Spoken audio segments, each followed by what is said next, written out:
Stop throwing the fucking grenades. Oh my god.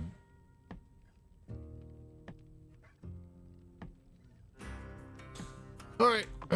Well, we're just gonna have to fucking do this some other time. Okay, we'll come back here. We will do all of that. Save and quit. And it is time, folks, for Inside or Star Citizen Live. Folks, for Inside. Like last week's 401? No, of course not. All right, here we go. Holding patches back for 3, 4, 5 months at a time and with no new content until there's a perfect release? Not quite, because we still need to make new stuff to feed the beast, and as many of you already know, while PTU and Tech Preview have their valuable and essential uses, they will still never reach the concurrency numbers of Live Alpha, and it is all too often the stresses of that high concurrency Live Alpha that ultimately reveal the true underlying sources of problems beneath for a project like this. So, if patches are going to keep coming no matter what, then what's actually changing this year? So like everything else in Star Citizen, I'm certain this too will continue to expand and mature as we move throughout the year.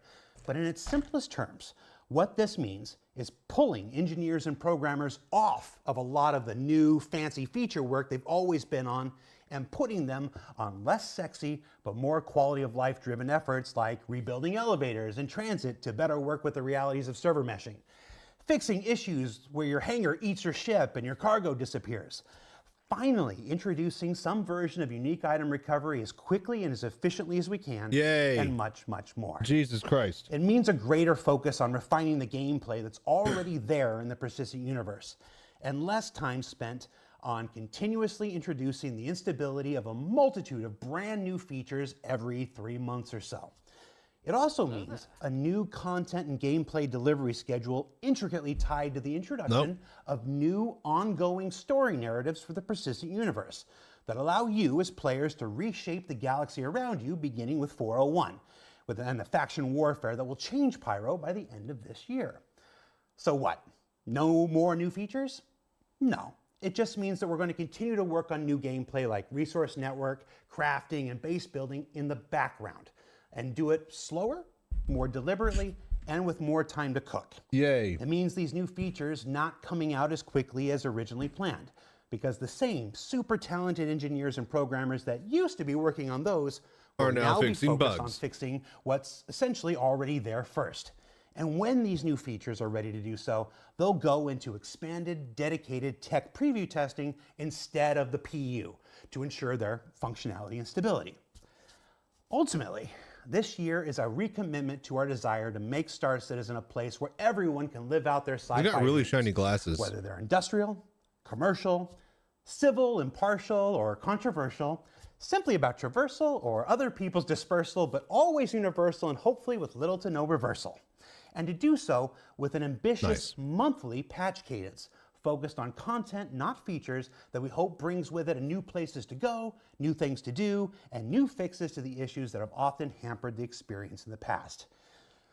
I got cute there for a minute, so I'm just going to explain it again just to be clear.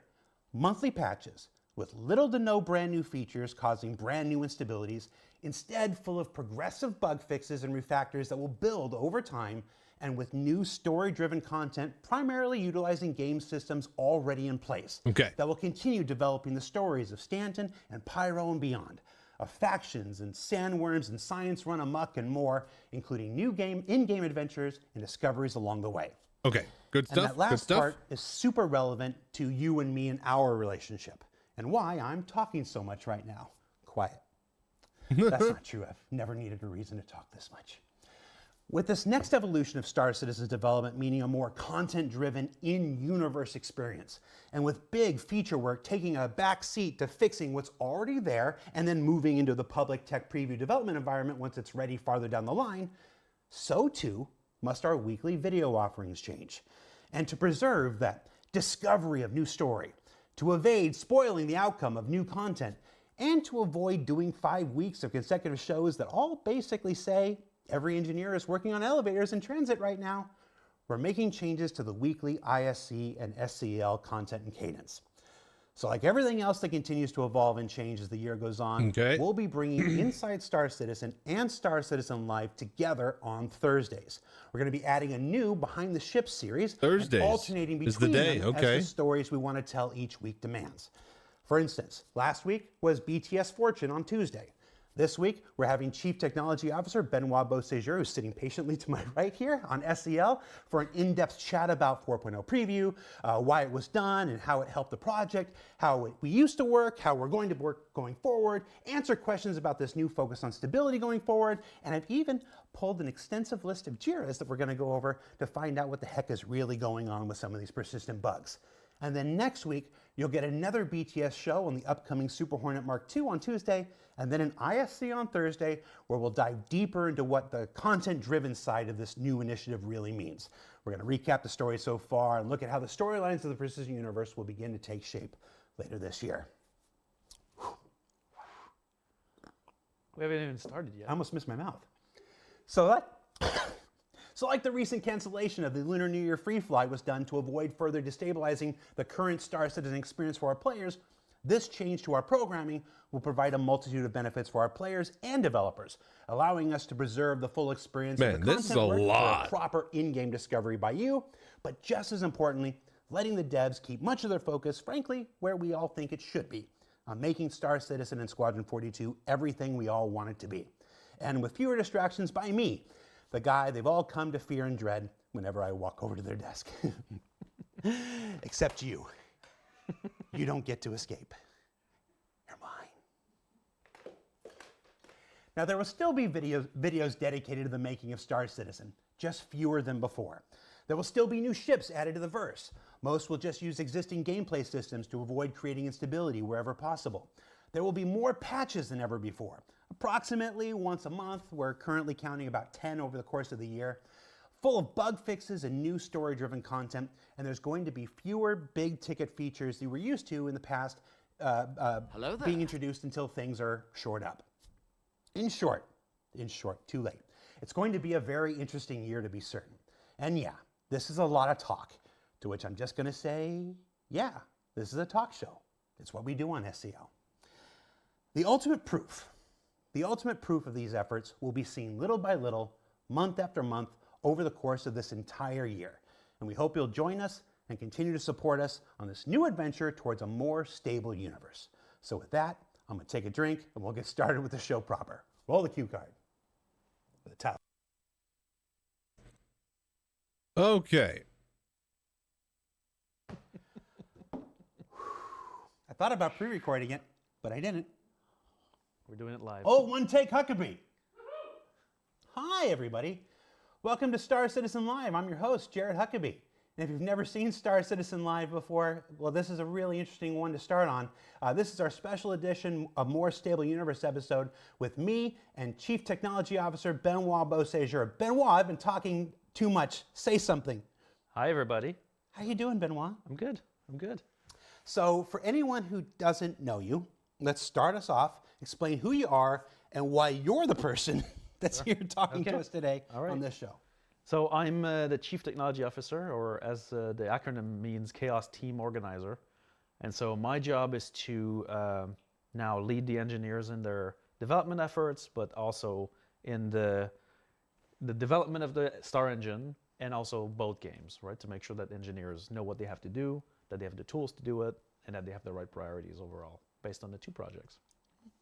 So this show is going to go a bit longer than normal. We're going to break it into a couple different sections. We're going to talk about a few different aspects of development.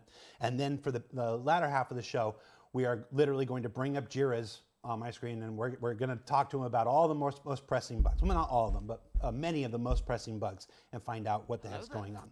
But before we get to that, I want to talk about how we used to work, then talk about this big change that's going into effect this year, so on and so forth. So let's start with the old ways. Let's start back at the end of last year with 4.0 and the 4.0 preview. Over the last 2 months, we've seen a lot of opinions online about how that went and why we did things the way that we did. So you tell us, why did we choose, what did we learn from 4.0? 4.0 was in testing for 3 months before it went to preview, and then we left it on for another month and a half. how did this process go? Well, so during the development of 4.0, there was a lot of new technology coming on, right? So it's a major patch that changes a lot of the fundamentals. Obviously, throughout the year, we've been developing server meshing. We've done tech previews on server meshing, and so getting to the end of that process, basically exiting the tech preview streams, coming back with the 4.0 content, was a major endeavor to synchronize all that, make sure the new content that was produced fit with the technology or that it was working. Even results that we got with the 3.24 release, for example, were completely, obscured by the new content, right?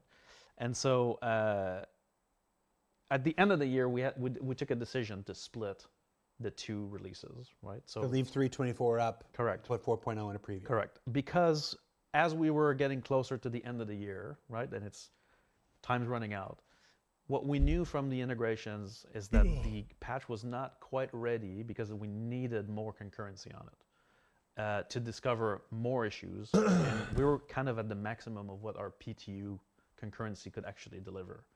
And so, but we knew it wasn't ready for a live release because we want to be fair with our assessment of where the patch was at. We knew there was some egregious issues that we have yet to discover. I'll talk a bit later about the fog of war of crashes. And so we decided to go with the lesser of known of the two problems, which was leave 3.24 live for players to enjoy it in a stable release, right? But at the same time, give them access to a 4.0 preview.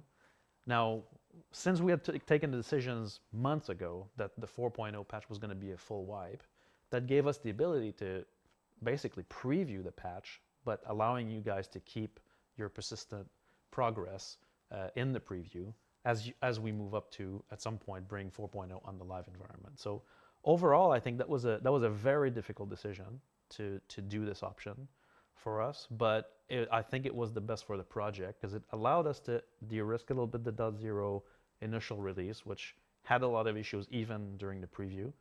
A lot of the skeleton crew teams worked throughout the break to actually document, hotfix some of those issues as well, and help players that got into weird situations, and start the ball rolling for the year with already important fixes to the underlying technology. So two follow-up questions to what you just said. You said that the clock was ticking. Yeah. What clock? Did 4.0 have to go out before December? That itself is a decision that was questioned by many people, internally and externally. What is this clock you were talking about? Well, in this case, it's like our project is different from other game projects in that we need to release the code at some point to be able to move on to bigger projects. And the PTU is a great process for us, but it does have its limits. At some point, we gain nothing from additional PTU builds because things function well at that level of concurrency. And we need way more concurrency to go up. Even when we plan patches, we know at which moments in the PTU we'll have concurrency, and we try to maximize those. For 4.0, we kind of ran out of gas of attention, and so we needed to get this additional hump over the edge to get the technology out, bigger concurrency, and the ability to fix it in order to then plan for the release. So you said things run well. Not everything was running well, but it's what we've said before. It's what I said at the beginning of the show. Sometimes you can't find those underlying problems that are causing it to run less than well until you get that concurrency up. Correct. So to that end, wouldn't it have made more sense to just take 3.24 down and force everybody into 4.0 like we've done every other December in the past? Right, our typical decision. Typically, was to just go for it. Right. In this case, I think it shows a change of mentality, which is that we're trying to respect our live environment a bit more. And so the decision was taken to just allow players to keep playing 3.24 as even a fallback or as their primary play environment if they preferred, while you could jump on the preview experiment and then just see, try the new content out, but then always have your stable experience to go back to. But realistically. Sure. And for the next couple of hours, you're going to get a lot of questions. I know, sure. Yeah, but who seriously, in their right mind was going to log into 3.24 with 4.0 sitting right there? Like who drives up to Disneyland Sure. and with Disneyland right there goes to California Adventure? Sure. instead? Did we actually, was anything gained by doing this really? Yeah, like overall, like throughout the break, right, during the 4.0 preview, there was actually a fairly large contingent of players Any still number of playing people that couldn't 3.4. play 4.0, that couldn't Now, log in at it all, might they have would been be able to because play of some of the issues 3.2.4. at So launch, right, so they fall back on the anybody that could 3.24 play patch, 4.0 which is was a probably bit trying their the- hardest to kind get of the in there, safety net but that we wanted to provide. But you're right, like of course, like we were banking on the fact that people would go on the 4.0 preview to give us that concurrency, but at the same time, we wanted to give them an escape hatch. Sounds a little bit like we were trying to have our cake and eat it too. A little bit, but I think it's a, like previously we would have just gone with the 4.0 live at the end of December, which would have been a major issue, and a lot of players wouldn't have been able to play during the break. Okay. There you So go. we made this decision. What did we gain from it? Over the holidays, over the second half of December and all through January until 401, what did we gain from running these two separate environments? Well, we've been able to actually do a lot of live comparisons of the two workloads, which was very interesting. In fact, obviously the 4.0 preview workload was bigger than the 324 one, but we were kind of able to compare both. We did gain the ability to fix early some of the most egregious issues that would have been a real complete like disaster otherwise, right? That showed up with the concurrency. I'll talk a bit more about those. Actually, we're going to dive into that quite a bit. And so what we've gained is the ability to provide a test environment that was bigger while allowing players to keep an escape hatch and then compare both builds. that is interesting. I didn't think So about comparing That's while they're the live. preview versus 324. And I wanted to get that out of the way. But let's go back to just 4.0 itself. Yeah. 4.0 started testing, I think it was in Evocati in October. Went to Wave 1 in November. We left it in Tech Preview over December and in January. That's about 4 months. Yeah. That's about 4 months of testing. Did we fix anything? Oh yeah. We Because fixed a lot of things. here's the thing. I know what the answer is. I'm being a little cheeky with you and everything. But it's hard not to look at the community and look at the sentiment, look at YouTube and Twitch and Spectrum and Reddit and everyone else. And if you took a real cursory first glance, it looked like, what the F were we doing for 4 months? Sure. What the F were we doing for 4 months, Benoit? All right. Well, so September, October, November, December, right? So since September, we started the real Evocati in October, correct? And so for these 4 months, the majority of the development was aimed at finishing the features to make sure that they were server meshing compatible. So we still had a server meshing playtest at the beginning of October, right? That was the final one before we actually reintegrated the streams. And so then came some realizations. We were very happy with some of the tests that we've done. We've identified all the issues with our server meshing tests. We knew what we had to do. And then we came back to the main line from the 324 content, and we started running server meshing in Pyro. And major issues started to show up. When we started the PTU at beginning of October, our first PTU was an absolute disaster. All of the metrics that we had captured in 324, and we were like, yeah, these look good, were completely off the charts with the 4.0 content. Same technology, same code base, but completely new content. And so we realized that the size of the levels were different. The way the content was created was a bit different, and that had major implications on the streaming and replication systems. And so if some of you guys were part of the first couple of Evocati builds or large PTUs in October, the network performance was absolutely horrendous because, and I can jump into an anecdote, I do have my notes because we've got a long show to go through, so I'm going to be referring to some of those, but basically there was a new change in the engine where we tried to optimize some of the way we deal with streaming radius. And streaming radius is a bit of a problem in every game, right? Or it's basically the radius of objects, and you decide what you're going to load based on this, based on your viewpoint, which is a typical issue in games, right? For performance reasons. In Star Citizen, it is a much bigger impact because the streaming radius actually affect what your client is going to load in, what the hybrid, which is the replication server in the middle, needs to replicate, and what the game server is going to also have to provide, right, and simulate.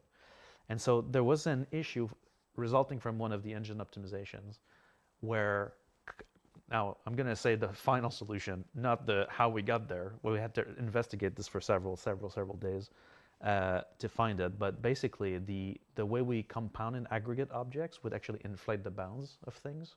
And so the new locations in Pyro would actually have a radius of several 100,000 kilometers. And so basically what the result was every game client in Pyro was basically binding a very large part of the environment. And that created the work on the hybrid service, which needs to replicate this data upwards of 15 to 20 megabits per client. Okay, across. so because the player radius of Megabits, client yeah, loading which was so is, large, the in the case of our replicating from messaging that is substantial. And so obviously was in too those much. cases, interaction lag up the wazoo, nothing was functional. And so we lost several amounts of times there, but we learned a couple of lessons which are going to inform some of the changes we'll be doing this year. But so that was the beginning of the 4.0 journey, right? The first build where we were coming in confident from our tests, first PTU, what's going on, right? And so It's another thing that couldn't be discovered until scaled up. correct. And then, well, in this case, it's a combination of scale and content, right? With the content scaled up.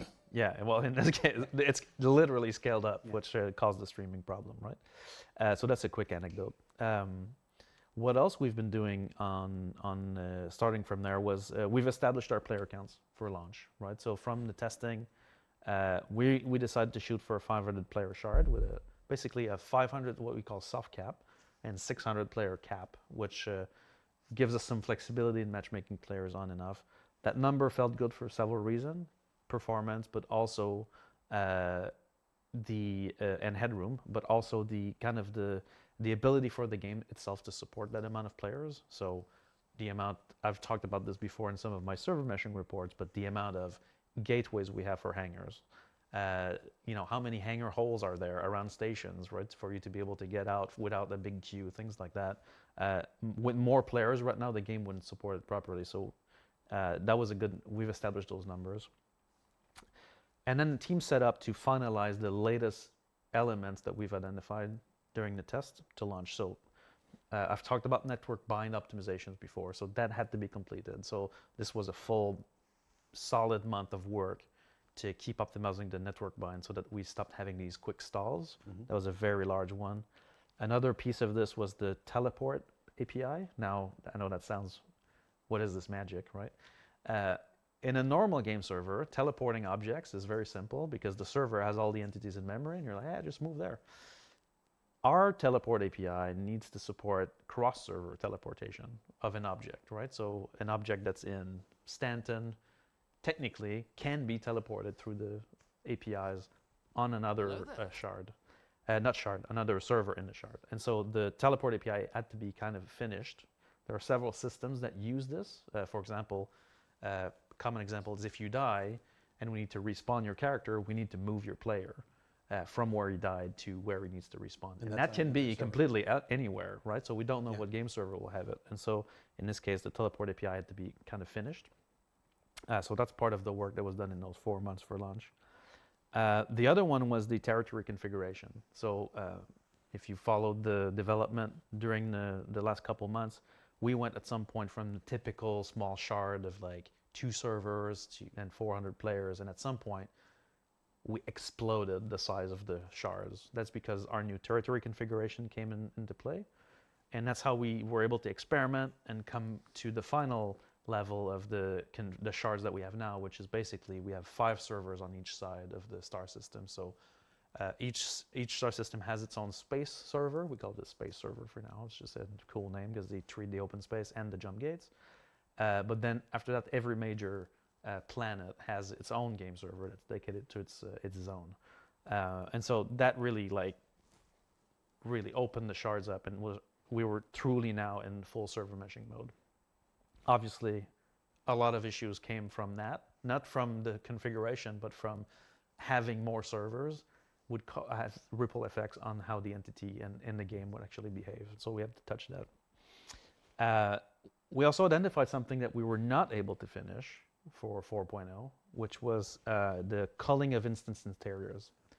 So, and I'll talk a lot more about hangars later, but basically, when you hear someone in another hangar, that's network instance culling, right? So we'll talk about that in a bit.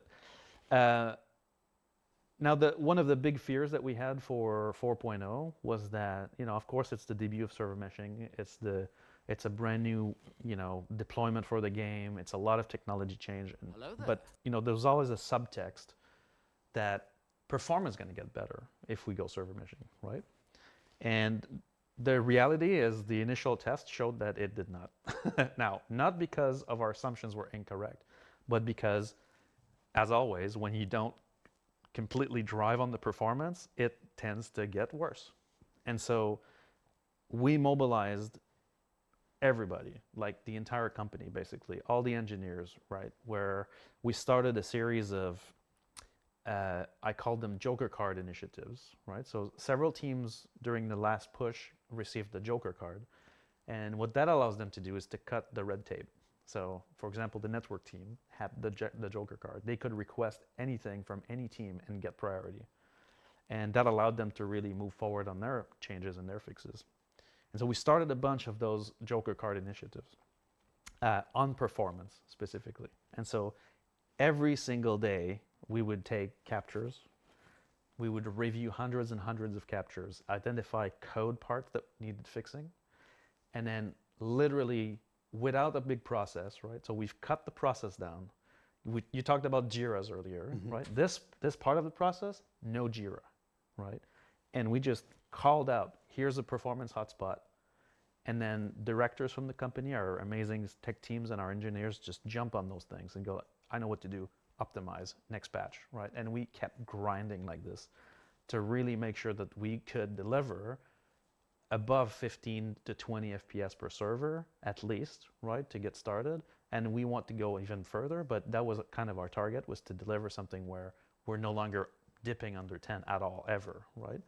Nice, so, nice, good stuff. For example, the AI team discovered through this process that there was a very large navigation mesh generation that was directly on the main thread that cost us 15 to 20, sometimes milliseconds, which is, the frame budget's 33, right? And so, but the response from the teams were amazing. They rapidly refactored and optimized really key pieces of code to shave on these things. That made a very big difference. The server FPS in 4.0 is amazing. Out of these Joker card initiatives, I'm going to jump into the important ones. Physics. If the back end actually followed was the problem for our servers. I've said that before. Not because our physics code is terrible. In fact, it's great. But we demand a lot from it. And we started to look into, well, what's going on here? Why is it costing us so much? And so we really profiled on that side quite a bit together as a team. So one of the things to remember here is that our bugs persist, right? If I don't think anybody's going to forget. That, well, they persist. Bugs persist. And so, but what I mean by that in this case is, if I spawn an object, if I spawn an object intersecting with this desk, right? In any other game, when the map reloads, these objects are no longer colliding and we're good, right? In Star Citizen, those things will stay in complete intersection in the database and in the shard and in its persistence forever, right? And the physics code tries to solve this, right? And that's what's costing us performance in big parts, right? We started this Joker card initiative that we call the Physics Expensive Event Resolution. And so it's about the physics engine detecting these things, which it already did, but now raising it for resolution, saying, I need a solve for this. And so a ship that intersects with a wall or that spawn in a wall, a weapon that falls through the floor and that's stuck in there, right? Debris has been a big one, right? And so we needed a way to solve this. So what the physics expensive event system does is it raises an event for the game, and the game now receives these objects and it says, debris and player ships. Well, I'm going to do something with the debris. I'll either delete it, stow it, transform it, move it, right? And so as we start doing this, it's actually cleaning up all of these intersections across the shard and basically giving us back this performance step by step. And so one of the very large things that was very egregious in this was actually a bug on the ships where on explosion, some of the components of the ship could stay static in the world throughout the explosion. But, you know, behind the scenes when the ship explodes, we do a whole bunch of things. We replace some meshes with damaged meshes. Some of the elements are physically deformed and move. And we create debris. We literally spawn debris. Now, if those components stay static and we spawn debris, we're creating intersections, debris straight intersection into these components. Okay, and so that was a very big part of the problem. We fixed that bug, but we also added a system to basically raise the issues with the debris so that they could be cleaned up automatically. Another one was the AA turrets. So, you know, as you guys play, you destroy these AA turrets at the key locations, right? And there was a problem with the setup of these AA turrets. They would spawn multiples on top of each other? When they died, in the same way as a ship when it dies and the components detach, right? The AA turret had an issue in its setup where it would go like this, but overlapping each other. Basically, every time someone killed an AA turret, we added to the server load forever. Forever. So obviously, it never got cleaned. cleaned. Evicted completely from the system. Somebody in chat is like, you can destroy the turrets? Sometimes.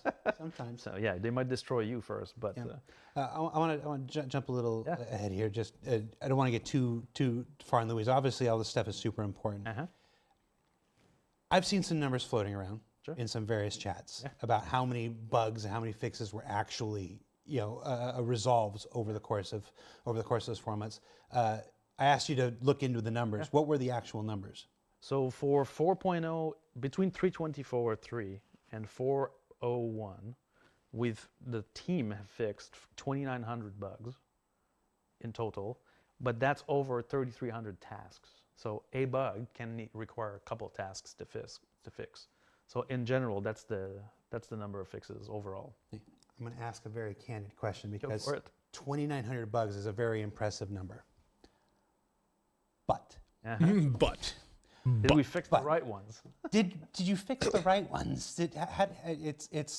It's obviously those ones were all. Many of those obviously are important. We have a tremendous coterie of directors. This is actually really good questioning. These things, and I'm sure they get us a couple frames here, or they solve an issue that's going to affect those 10 people over there, and stuff like this. But there are many of our long-term bugs, the things that have just been an albatross around our neck for a long time. And the second half of this program, we're going to get into those one by one. Yay. So I don't want. So without going into each one of those, because we're going to do that in a few minutes here. Why these 2,900 other bugs, and not just 2 or 3 of the ones that would change the lives of hundreds of people, thousands of people? Well, so I don't do prioritization, but what I can tell you is that most of those issues are filed, they're called out, and they're raised up, but the complexity of some of them require a specific handling.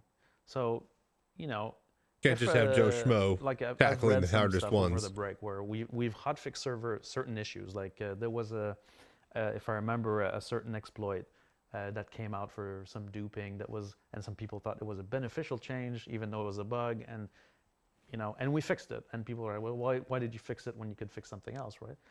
It's all about capacity to fix. So do we have the right person available for this problem? Some problems require the experts. Our manpower is extremely specialized, and for some of the older systems, it's even worse. I call those the sandworm kind of feature, where basically, I've called them out before, but ATC, ASOP terminal, hangars, and transit are 4 of the systems that are always, I'm just going to do a quick change. Never happens. Never a quick change in those systems, right? And so... I want to jump in here. Yeah. Uno Mas in Twitch chat is yelling in all capital letters, "You are the experts!" True.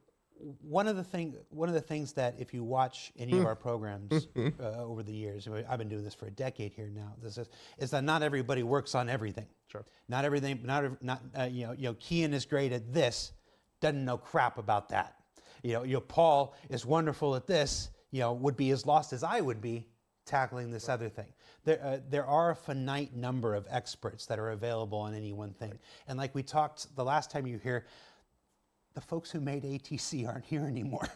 So ATC has been one of those features that had rotted, and there was always this there's this terrible Sophie's choice, and we have a section about how these choices are made here, where it's like, okay, we can take someone like Kian or someone like Paul or whatever and put them on this, but they're going to be on this for 5 months because they've got to start from scratch. Ugh. Whereas they could fix 15 or 20 other issues in that same time. Right. And you're like, well, and this constant calculus of, is that one worth the weight of those 20s? And it's not a situation I envy you or anybody else. You said you don't make the prioritization. Right.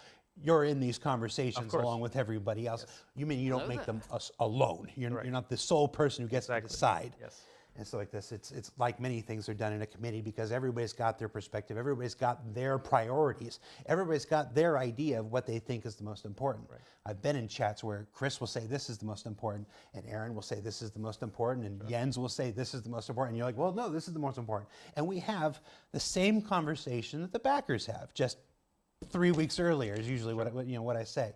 So it's prioritization and also having the right resources and having that right resource available, because sometimes the right person for that is also the right person for this, and they've been in this for 3 months. Right. And to pull them off of this right now would be devastating to that, because then you get tech debt and that begins to rot. And it's like we sit there. There are so many times where I've been in meetings or sit in chats and just ground my teeth, because we all know what needs to happen. We all know that thing needs stuff, but there isn't the resource at the moment to go and do it. And that's all very logical, and all this makes sense. At least as frustrating for us as it is for the players. Probably more so for the players, if I'm being completely honest. But no, but you're right. It's all about having the right people for the right issues at the right time. And historically, if we're being frank, we've been focusing more on the features. You've been focusing more on the new stuff. Correct. And I think that what Chris outlined in his letter for the chairman is really the direction we want to go, which is to bring back those experts into helping us fix the things that affect the players day in and day out. So let's start talking about the letter from the chairman now. Sure. So in December, Chris published a letter from the chairman that would set the direction for our entire 2025. I did a big thing at the beginning about this, and what I'm going to ask you for your version of this, I want to read specifically a few words that were from that letter. As we jump into the new year, our primary focus across our Star Citizen teams is clear: improving playability. Our drive for playability surrounds 3 critical areas: performance, stability, and content. No features in there. We understand that the live environment must be far more reliable and consistent, and we are determined to deliver on this. The sentiment many of you have shared, and one we wholeheartedly agree with, is that if the current game, as it stands today, ran smoothly with fewer obstacles and bugs, it would provide an unparalleled experience. Over the years, we've experimented with different approaches to improve quality of life and tackling tech debt. However, the ongoing challenge has been balancing these efforts alongside the introduction of new features and technology. So, in testing new features within the same pipeline as content, it's led to a bunch of intended ripple effects, creating instability, hindering performance, and impacting overall gameplay.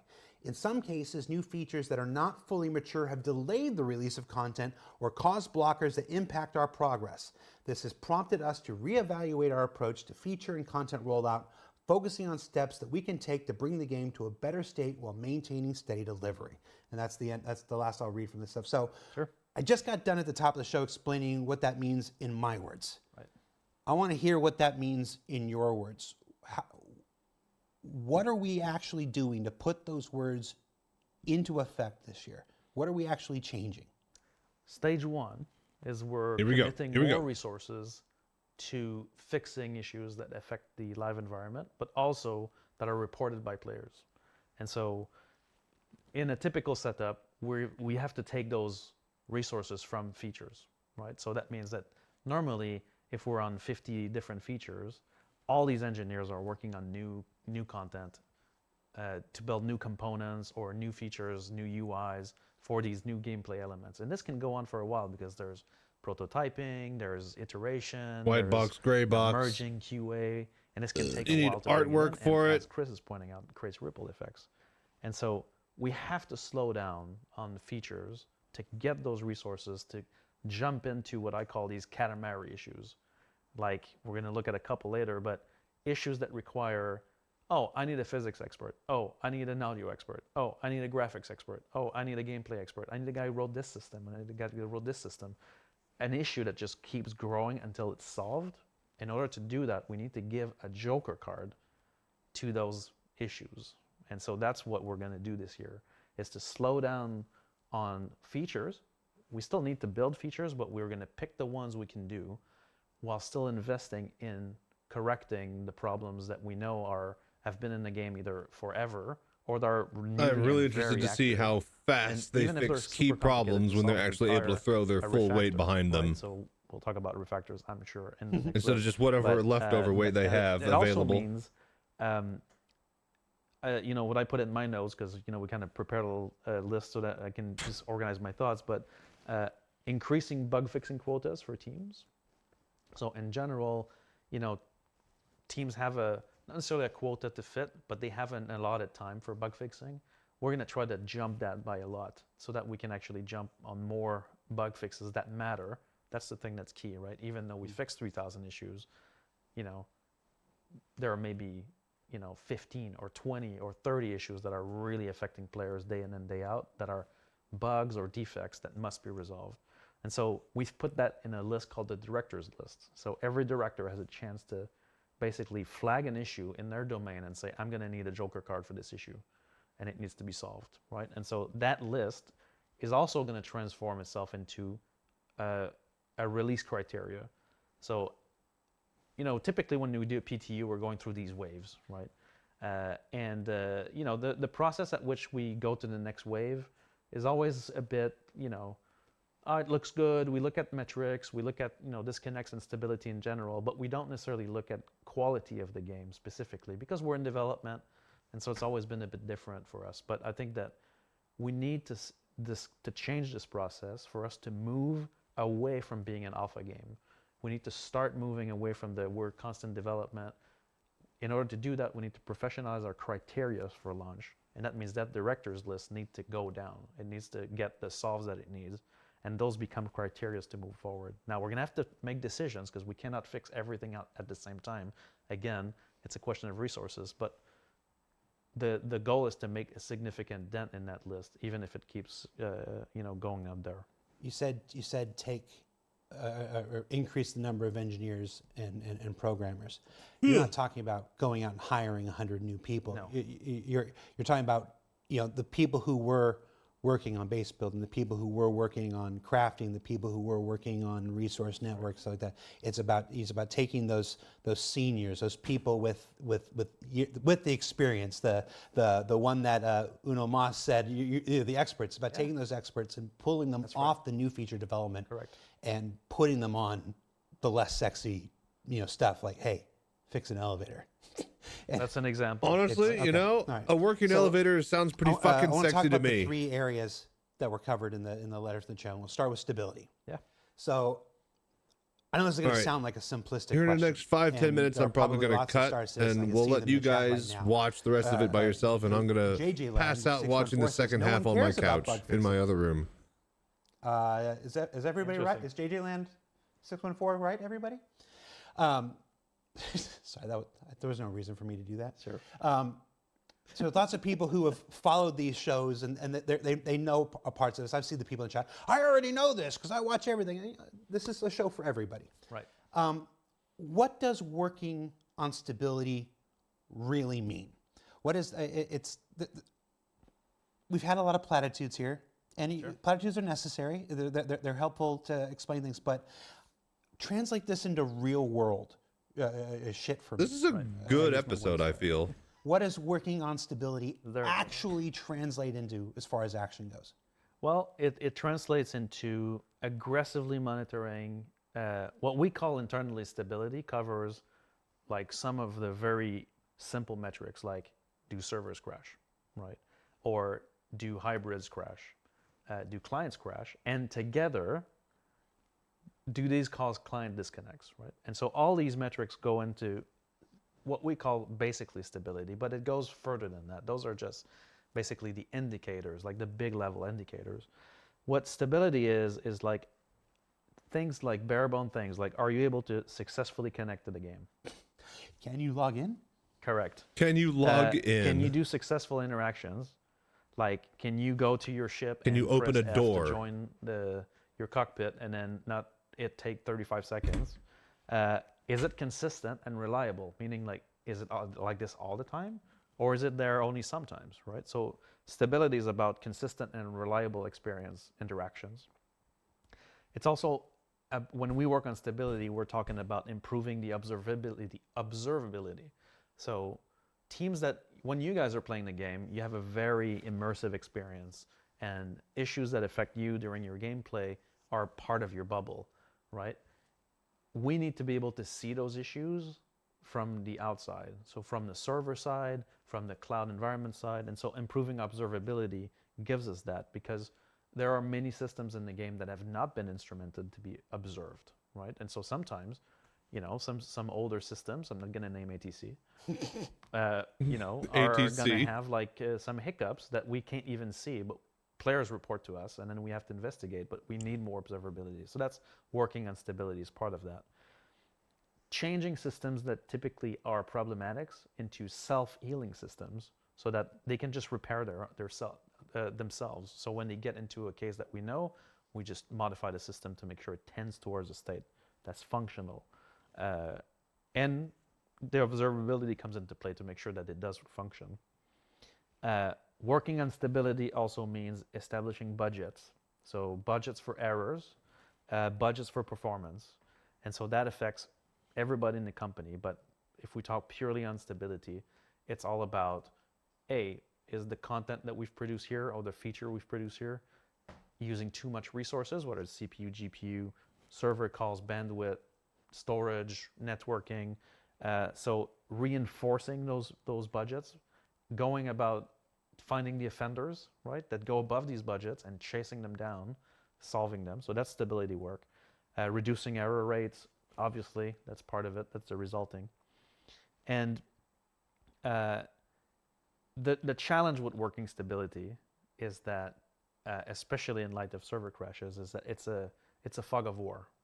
So you can launch a game and you're like a version of the game, and there's one crash that's going around. We can identify and dedupe crashes, right? So we know what they are. So we're looking into one, and then we're like, oh, if we fix this one, it's going to be very stable, right? But then when you fix that one, that allows the program to continue. And then more bugs show up, more crashes show up. So it's a fog of war. It needs a constant care and attention. I didn't think about that. Fixing one allows the other ones to actually show up. We have a much more robust hotfix process that, frankly, we use a bit too much, but it does give us the ability to get some fixes out when we see big problems right away.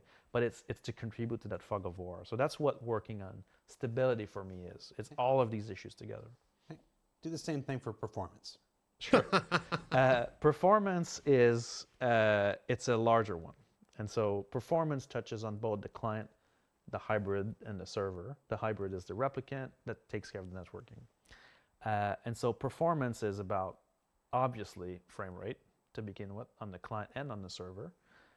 We talked earlier about server optimizations. It's about loading times, so making sure that the load times are acceptable.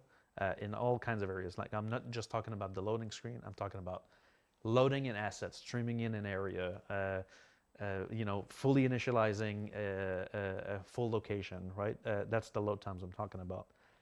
Memory utilization. So making sure that we use efficient memory, that we don't go above our memory budgets. Same thing here. the keyword is budgeting. So we need to have way stricter budget. We need to work on that area. And then finally, resource utilization of your machine in general, but also network connections. So latency and bandwidth, connectivity and stability of the connection in general that need to be improved. So that's what working on performance is. So stability is one area, performance is another one. All right, so who works on these things? Because this isn't, so we're talking about this major change here. We're taking people off of features and putting them on, new features and putting them on existing features, existing work. This isn't something that vehicle artists do. They get to keep doing their thing for the most part. This isn't something that somebody who makes a distribution center for the environment team does. This isn't something that somebody who makes a really unfortunate heart-shaped bed for the subscriber program does. It was performant. Who's the person who's actually who are the people that are actually doing this work? Who's changing to do this stuff? So it's again engineering, right? That has a large focus on stability and performance, but it's also, you know, we have a team, an online team that takes care of what we call site reliability. So these guys are definitely the first watchers of all these metrics, and these guys will call out issues that we need to solve, right? And then they will loop in engineers. And so that's the core of the people working on this. But I kind of want to push back on what you just said about like, oh, the guys on the ship team don't have to do performance, right? Which I think that it, you know, sometimes the way things are made in the game have a very big impact on performance, right? You know, I can give examples, but like areas of levels that are created with hundreds of entities, right? Instead of using like a bare minimum, or there's techniques to use where group merging certain objects need to help reduce the actual effective size of things. So the teams on content are also kind of on the hook for performance, less so on stability, but they're on the hook for performance. And so they're not totally free, but they are less in the line of fire, because typically an engineer is needed to identify a problem first, and then it might reach a content team, depending on what the issue is. Okay. What's the difference between an engineer and a programmer? It's basically the same thing, almost. Why do we use both terms? I don't know. I think it's when you use programmer when you talk about a coder, and you talk about an engineer when he's got an architectural approach to it, I guess. But they're very similar in my mind. Sounds like full of shit. Yeah, a little bit, but. Okay. I'm not gonna count that one. Where's the Ad break the is jar? about to start, and then once that's done, I'm probably going to get up out of here. All right, so Be a nice 16-hour stream. let's put things We'll in let you motion. guys finish the. It's 2025. What do you call it? We've got our mandate. We've got our directive set for us by Chris Roberts. Let you guys finish the what do you call it? We touched a little bit episode about yourselves. I'm going to go pass out on my couch watching it. prioritization and delegating responsibility. So I want to talk about this. It's no secret that anybody who's watched my stuff for years knows that I like to have the conversation that no other game company would ever dream of having. And there's nobody from another game company that would sit here for 2 hours and answer these kinds of questions. So thank you. I want to talk about delegating responsibility. Let me think about how I want to put this. Obviously, we have a lot of talented engineers and programmers across all of our studios. But some are juniors and some are seniors who have all their own specialties and aptitudes. How do we decide who works on what? Because That's when a I look good question. if I were sitting on the outside, and I used to, Sure. if I were sitting on the outside, I would look at some of the decisions that have been made over the last couple of years. Elevators have been a plague forever. A transit system has had a refactor or two in the past and whatnot. Those were all before server meshing, which will now require another one. If I were sitting on the outside, I would look at this and wonder, what the hell are they thinking from time to time? Sure. Why? So I would like you to talk about how this process is done. I know you said that you're not the one solely responsible, but you can speak to this process and how this responsibility is delegated, not just to what bugs get worked on, but who Right. works on this stuff. Talk to me for a bit about that. Well, so it's an interesting problem, right? Because fundamentally, all these talented programmers and engineers are human beings, right, behind it, and so they Even Paul? even Paul. I mean, he does have a beast mode, Yeah. but he is still a human, and I think that one of the challenges that the teams face regarding this not necessarily prioritization. Let's talk assignment first, right? Okay. Is there's a certain level of ownership, right? If I wrote a system, then I own it, right, in a way. And then further iterations or bug fixes on this thing, I will be the best qualified to do it because I know the code. Anybody makes else sense. that needs to go in this code is going to have a little ramp up, right? And sometimes we can't pay that ramp up, especially at the pace at which, I keep saying that in our project it's different. Typically, we don't release a game before it's in a better state. Than Most games don't run a live Correct. game environment in the middle of their development. Exactly. And that, I call it the cost of shipping, is what hurts us the most, because now any priority issue for the live patch needs to become absolute, right? But so back to assignment, right? So one programmer writes a system, he owns it, right? So we're going to try to go back to this person when there's bug fixes or items to go to. They're going to have the least on-ramp time. Yeah, exactly. But now sometimes it can happen that that's a junior developer. It can happen that it's a senior developer. It really depends, right? Some systems also end up with no owner when there's churn and people leave and there's replacements or people move on. There's a lot of internal movement at CIG where people want to change their specialty and so you want to keep that distribution fair for the people in there. Like, you don't want to assign someone on pure bug fixes for 5 years because they're not going to stay with the company, right? You need to balance this out in terms of how you assign the work. Now, again, I'm not talking prioritization, but assignment, right? Typically, we're going to try to pair juniors with seniors to encourage growth so that these juniors can become seniors and then we can depend even more on them, right? And so that's another constraint, that sometimes you need to spend time from a senior on a specific issue to help a junior on another issue. Sometimes you'll have two people on an issue, not because they can make the baby twice as fast, but because that's how you train that junior to become senior. And that's one less person that could be working on something else. That's right. Because this is part of their training, this is their growth, okay? Correct. Okay. Okay. There's also, so we talked junior, seniors, right? We make it simple, but there's also leadership, right? So lead developers, like, I don't know if most people know this, but the lead developer is not necessarily the best developer of the team. Wow. Name names. No. But the lead's responsibility is management, right? It's making sure that the issues move and that our plan of action is sound, that it's vetted, that it's, code reviews, make sure the quality is there, but also just orchestrating the team, right? So typically a lead should spend roughly 40% of his time doing management on the team, right? So leadership is also a key element in that. Even if you pair people and you have a million things going together, what is the drumbeat is the leadership, right? And so you need to have all those combinations to be able to have a healthy engineer team. And so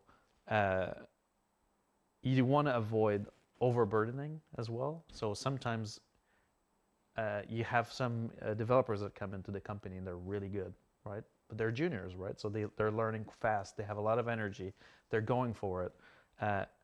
And so path of least resistance, we're going to go like, oh, well, look, can you look at this? Can you look at this? Can you look at this? And at some point, that person's overburdened. And we have to release our patches, so time constraints come in. And so code quality goes down, right? And that's an issue we have to battle every single day. Now, we had to release our patches with those features in the old system. You're referring back to how we did it before. Yeah. In this new system, in this new way, it's a patch every month, but it's what is ready to go into those patches. We've said some version of this before. Sure. And let's just be super honest. We haven't been super good at sticking to the philosophy. It was after I think it was after 3.0. It was after that really long wait for 3.0, where some of us had to grow a really stupid beard. Yes. That it was like, okay, we're no longer going to wait for features anymore. We're going to do this quarterly patch, and then if a feature isn't ready, we're not going to wait for it. It gets pulled out. We're like, we weren't so Lord. good at adhering go to- process, Yeah, we weren't really good. Sigillion, which we internally called the go. with the 37 Raiders, what are you guys doing? I'm very happy. How you been, The man? go no go process was a bit of a joke. It was What's the up, go, no-go everybody? process. And it's because we. Dude, how was there your this stream? What were you mentality getting here where into? We thought that we Shit, were I've a been up all night, feature-driven 16 project. hours. Every patch Oh, is people should have gone to expect bed X and then number woken of up and features, watched this. to be in there. But we have to. I ended make up playing these a side targets in order game to keep after people VR engaged and stuff, Citizen, it was and just this now we're here because this came on live. Ouroboros And I'm of still shit. awake. Oh God, that's Welcome. where Complaining we about just were SC constantly professionally. chasing our Oh man, tail we're and learning not about getting where we need to go. how Now that's not to throw the they passes out. put out We're fires super proud of on what this we've episode of accomplished here. live. But there's a point where doing the same thing Dude, how year you after been, man? year, Thank you so much the for same dropping way, everybody the same by. way. And we always make changes here and there, and expecting a different result is the definition of insanity. So this year, and this whole thing that we're talking about today, and we'll talk more about it on ISE next week, is it's time to try something different. Now, this is incredibly scary. See, I'm Because just I'm the gonna go on worst. the record and say we have been a feature-driven project since the PU was first introduced in 2015. We doubled down Alright, on I that tried. after You know what? 3.0 I at tried. the end of 2017. Thank you so much for dropping everybody by. Stop I hope that. you had a wonderful, and to turn all of our wonderful focus stream, man. internally, to turn it all inward and say and to say to this Still doing the voodoo incredibly on no talented sleep. Trying. a programmer, you don't get to work on the How you doing, super Mobius? sexy hot new feature. Bearded You Blink? have to work on elevators now. That I'm finding a bunch of is going to management create problems for us. talking about keeping people playability and engaged, canceling the free keeping flight. Kind of people gives you hope that they interested and can stuff like overcome this. a learning at marketing. No, this has That's been a very, very when good patches come out, episode of them when just we get to talking April or May or whatever, and people are like, and saying a lot of common sense things that you "Where's my need to new be feature? We haven't had a new feature heard in so many months." aloud. That's going to create problems for us on the You know, like marketing why side these and 15 stuff like bugs this. and not this one This is- major one? this- It's like, this- well, this endeavor is going to create the guy that could struggles potentially for actually us fix the in one how major we- one in how we position isn't the game, and available. how we market the So, game, and how we but these two attract guys that can fix players, these 15, to come in and they play. are available. So, But we that's- tried the other thing. you know, for so something long. that makes And sense, it's- but just it's- needs to be it's said aloud. collectively A what lot I'm of that seeing going from on everybody, this from episode. Chris So, to Aaron to Rich Tyler. I was just about to go to bed too, you asshole. It's something I've never seen in 10 years. Thank you, Here Sigillion, for dropping is everybody this. by. Looks like we'll Everybody's finish out this hit a point entire where 2-hour episode, and then we'll see we've where we're finally at reached after that. consensus that we've done it this way enough. We have to try this now, and we have to make this experience better.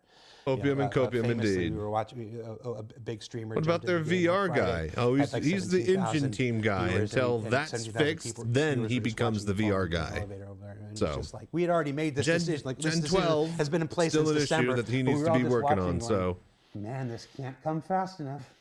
So this is scary, but it has to be done.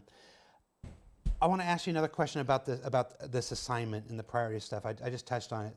Say you have something unsexy but super critical, Right. elevators, and the fix is a long and tedious process. hangars, Rewriting the transit system. transit And refactor. it's going to tie someone up for the next 2 or 3 months while they work. Maybe it's longer.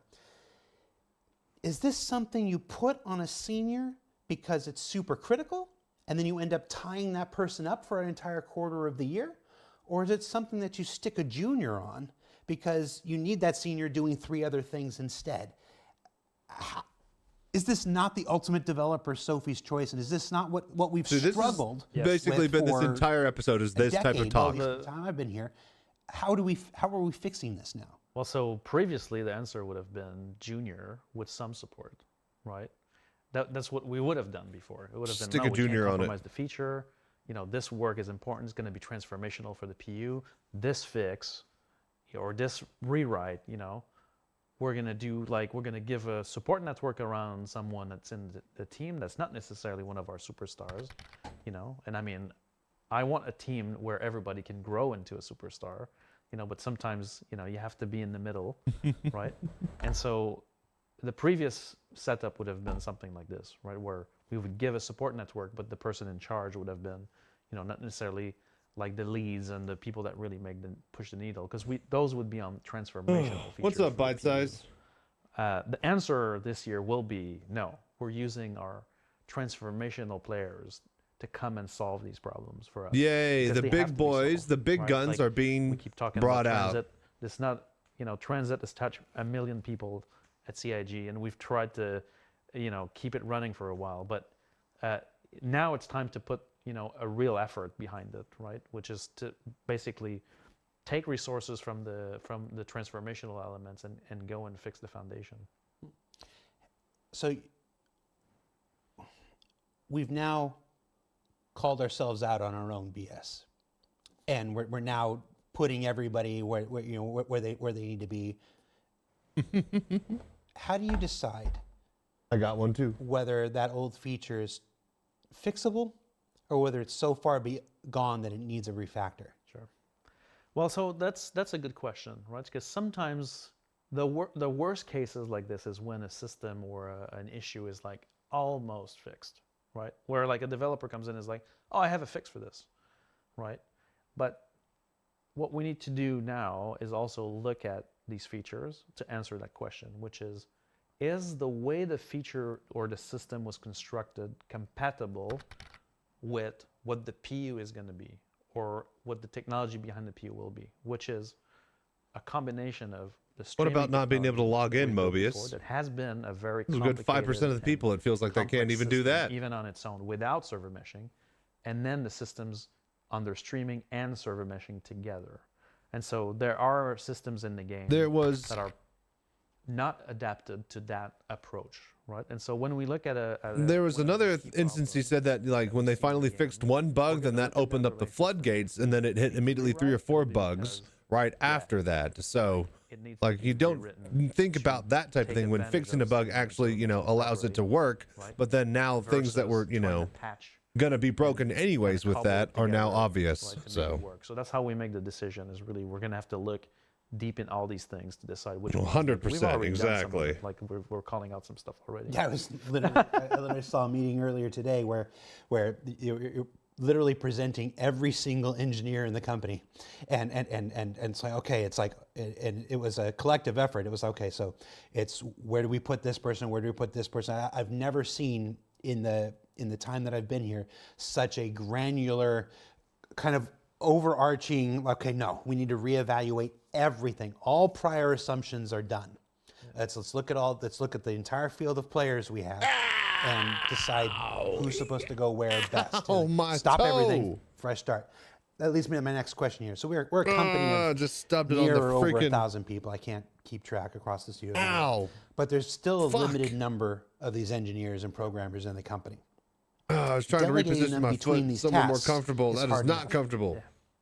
But you've also got this thing called Squadron 42 over here. Ah, And the elephant in the room. in October, we flashed up a big 2026 on that. Yeah. I was there when I saw the 2016 way back when, and Chad Zamzow spoke for all of us with like, what? So we stayed away from pointing out a year for so long because we grossly underestimated in last time. But now we've done this. So you've got this Goalpost. goalpost. I was going to say hangman's noose, but goalpost is much more positive sitting here. Yeah. That's got to get done too. Yeah. So what is this split like? Is this just an even 50-50 split? This many of them are on Star Citizen, this many of them are on Squadron 42. Is it 60-40? Is it hard? Is it flexible? Are there Joker cards that bounce between the projects? Does Chris have a veto every 3 months where he gets to rearrange the people? How does this split work? I want to know these questions and That's an answers. interesting question, because it is, we are making 2 games. There's some good news, right? Because a lot of the gameplay systems that power the actor, and that power the core of the game are the same between the 2 games. And so improvements on one end result in improvements on the other one, plus or minus the online versions of these features, right? in the let's say we take one team, right, which is the most important in this one, like the gameplay teams, right?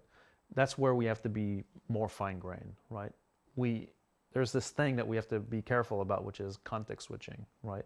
Obviously, building a single-player cinematic game and building a multiplayer MMO-like game are similar, but the context switching between the two projects costs time, right? So you want to find a scheme where you have the resources on what you're trying to achieve at each milestone. Like Squadron 42 has its internal milestone and its cadence that it needs to respect this year, which is extremely aggressive in order to get a game completely complete by the end of the year and ready for 26 release.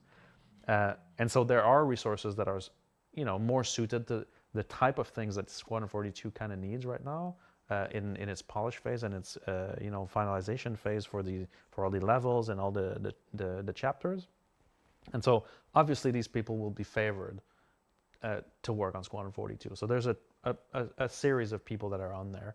I don't have an exact percentage, but it's not 50-50 because there are also things that are built on the PU that are beneficial on that side. And so the thing that if Jens was here with me, he would say the thing we need is flex, right? And so flex is when we need reinforcements, we can get them, right? And so we have a model now where there are a series of engineers that will work, dedicated to Squadron, but we can flex on both sides depending, right, on the milestones. And the two projects have now a cadence that's adjacent, and so we kind of know at every milestone what Star Citizen needs and what Squadron needs, and so we can flex accordingly.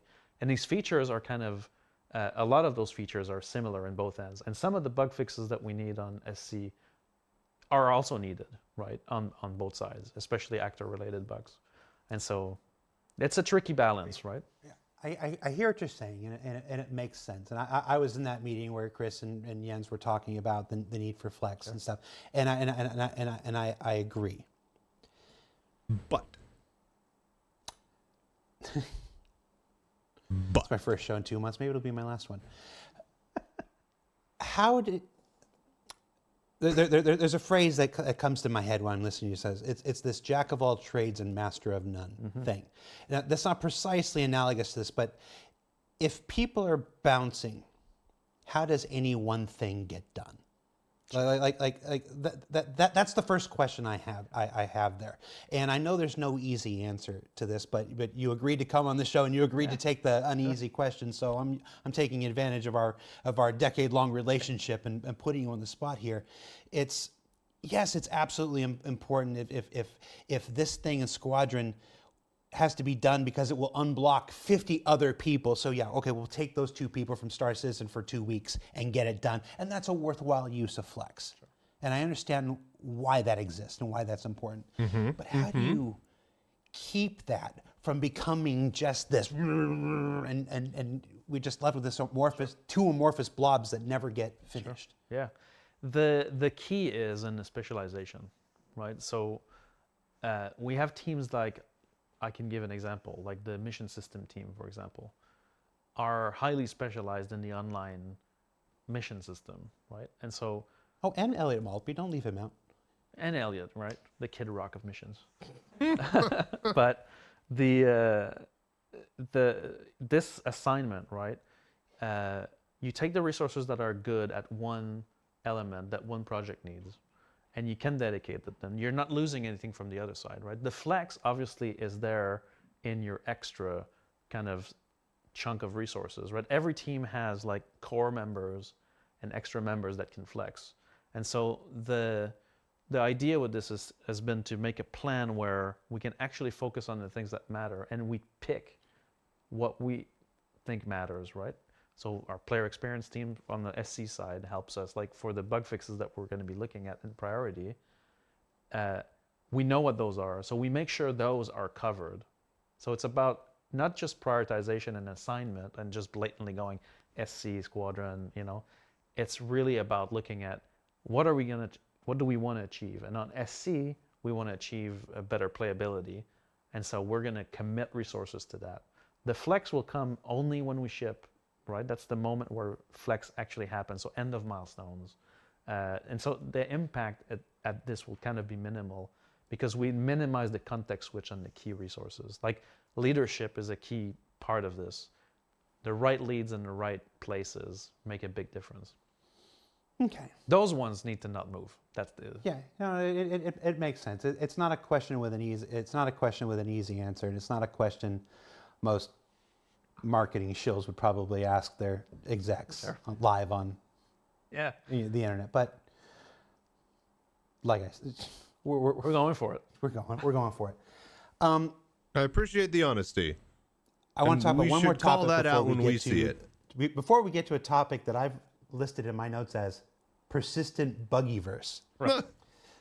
and that's Alpha 401. So last week was just last week, right? We released Alpha 401.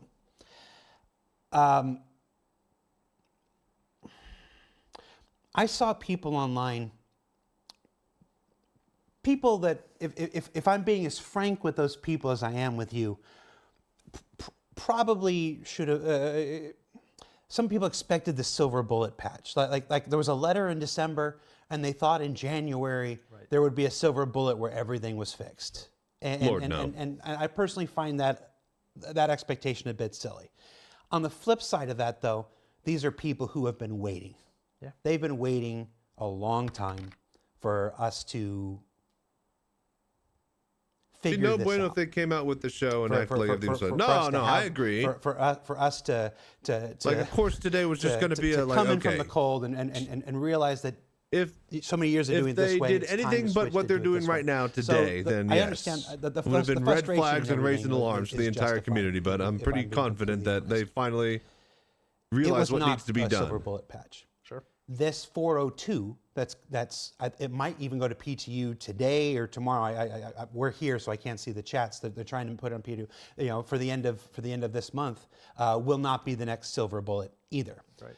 As I said at the beginning of the show, this will be a thing where month after month we patch. Well, here's the thing too: is that without server new machines features, out, Pyro's just new out, all the content tech built on core existing pillars are features and out. bug fixes and So bugs there's fixes. nothing And slowly, left. we To, start there's nothing changing left the technology-wise temperature to of the develop for the water, game. of It's our all persistent here, universe. so there's no excuses, and there's no anything new except for just new What was content. my question? So It sounded good anyway. But I'm sure I was going somewhere.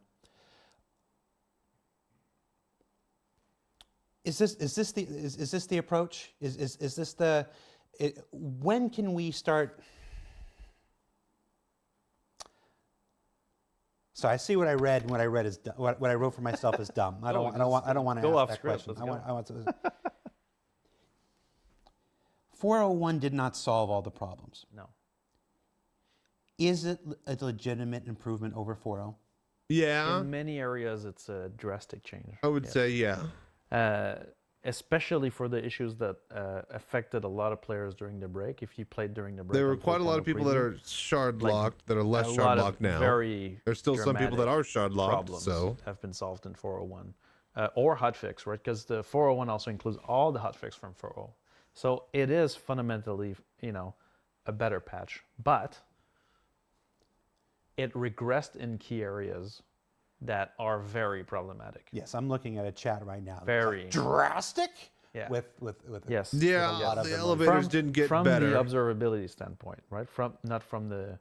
I think that in terms of the forward-facing elements of the patch, we have regressed in 401, but from the infrastructure level, we have actually made a step forward, and so it's a 50-50 one. It's a 2 steps forward, 1 step back kind of Yes, thing. I would say so. Yeah, And the 1 step back just happens to be the part that the players see. correct. Yeah. Okay. That's awful, but sounds just about right. There's we're about to jump into this. The buggyverse. Just I want to. I'm on the verge of something here, and I'm trying to figure out what it is in my head. What I want to say here. Oh, let them cook.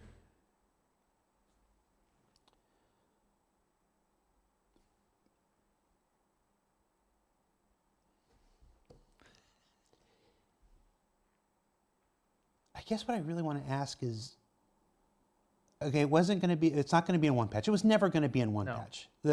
Any expectations that it would be in one patch or two patch, frankly, a bit silly. But we're all, when I say we're all, I mean not just the people who play the game, I mean the people who make the game too. We're all frustrated. Yeah. We're all tired. We're all exhausted of logging in and seeing people stuck at one in position and seeing elevators not showing up and people falling through trams and stuff like this. It's not going to be one patch and it's not going to be two patches. Maybe it's 3, maybe it's 5, maybe it's 7. I guess the question I really want to ask you before we move into the Jira section here is this plan going to work? I think so. It has to. What it needs, That's the thing. It right, doesn't. and I think Chris's letter kind of sets the commitment. That's what we needed, right?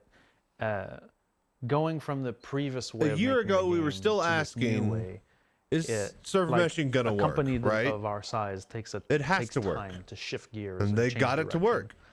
And so, even though you're like, okay, guys, this is our focus Everything now, about this project reorder has been the same way. priorities, They didn't assignments, know until they started to try to uh, make it. It takes a while before it actually takes form, right? And you need the people in the teams to really grasp what we're after, right? In terms of increased playability, what it means for them in the day-to-day, right? And I think that we have the commitment from the leadership to change this, and we have the means to do it. So in order to support this effort, right, it's not just we're talking about priorities and orders, and that's one part of the puzzle. But what the other part of the puzzle is to make sure these teams are properly supported to do this, right? It's in paying the tech debt that's been plaguing the project for a long time, that we've been kind of dealing with, putting in the corner, right? Tackling some of it, but then, letting it build up. And I think that we need to attack that head on. And to support our teams, it's about helping them improve the output through better process, better pre-submission checks, better validation, building the tools that will allow them to have confidence that when they put a fix, that it's fixed, or that when we say a bug is fixed, that it is fixed, which is, let's just say that it's been an issue, right? No. Yes. Yes, no. Many have been the times where I've seen everybody from you to Chris to Jens in the chat saying, they read a report on Reddit or they see something on Twitch or YouTube and they find the Jira and the Jira says it's fixed. Yeah. And it's like, I thought this says it was fixed. And that happens for a lot of reasons. We've talked a lot about how there are multiple causes for the same outcome. And yeah, that cause of that outcome was fixed, but now we've just exposed a second different cause for the same outcome. It's frustrating. We're doing a lot of. The problem is Jira. Somebody in the chat. We're doing a lot of talk here. And we still got some more talk to do. The proof will ultimately be in the action. Correct. Right. In the month after month, patch after patch. There won't be a patch every single month. Like I said, we're currently looking at about 9 or 10 on the schedule. We actually have a meeting tomorrow where we're going to kind of hammer that down and have a better idea. Certain things affect the patch cadence, but more patches this year than any year prior, but with less of the feature work, far less of the feature work, and more of the content and the bug fixes. The content that doesn't require new features. Like somebody in the chat was just saying, do less events. It's not the events that are problems. The events that are built on new features. Yeah. Like I was about events built on existing feature work and stuff can still be fine. That's part of what we're looking at. So like this. The proof is going to be. It's going to take this year. Ultimately, it's just the product, right? That's the thing that counts. Is what's the output, right? Does the output get better?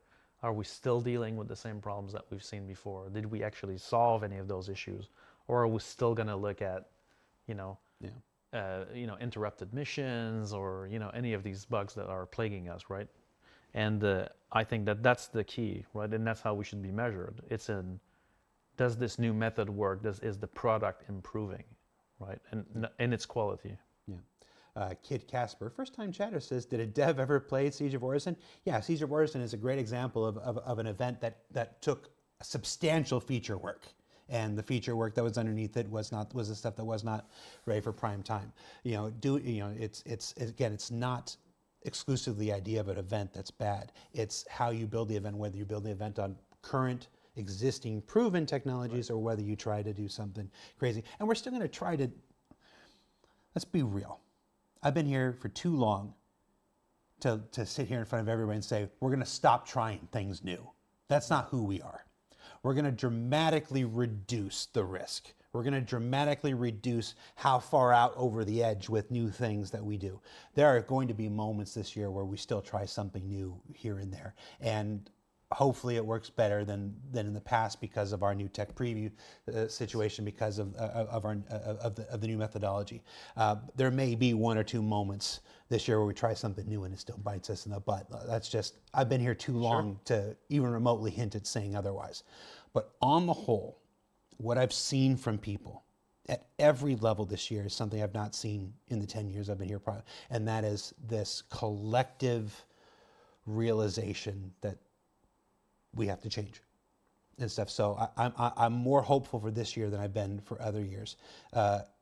It's not going to be a year full of a bunch of exciting new features. It's going to be a dramatically different year with different content and stuff. It'll be interesting to see how it goes.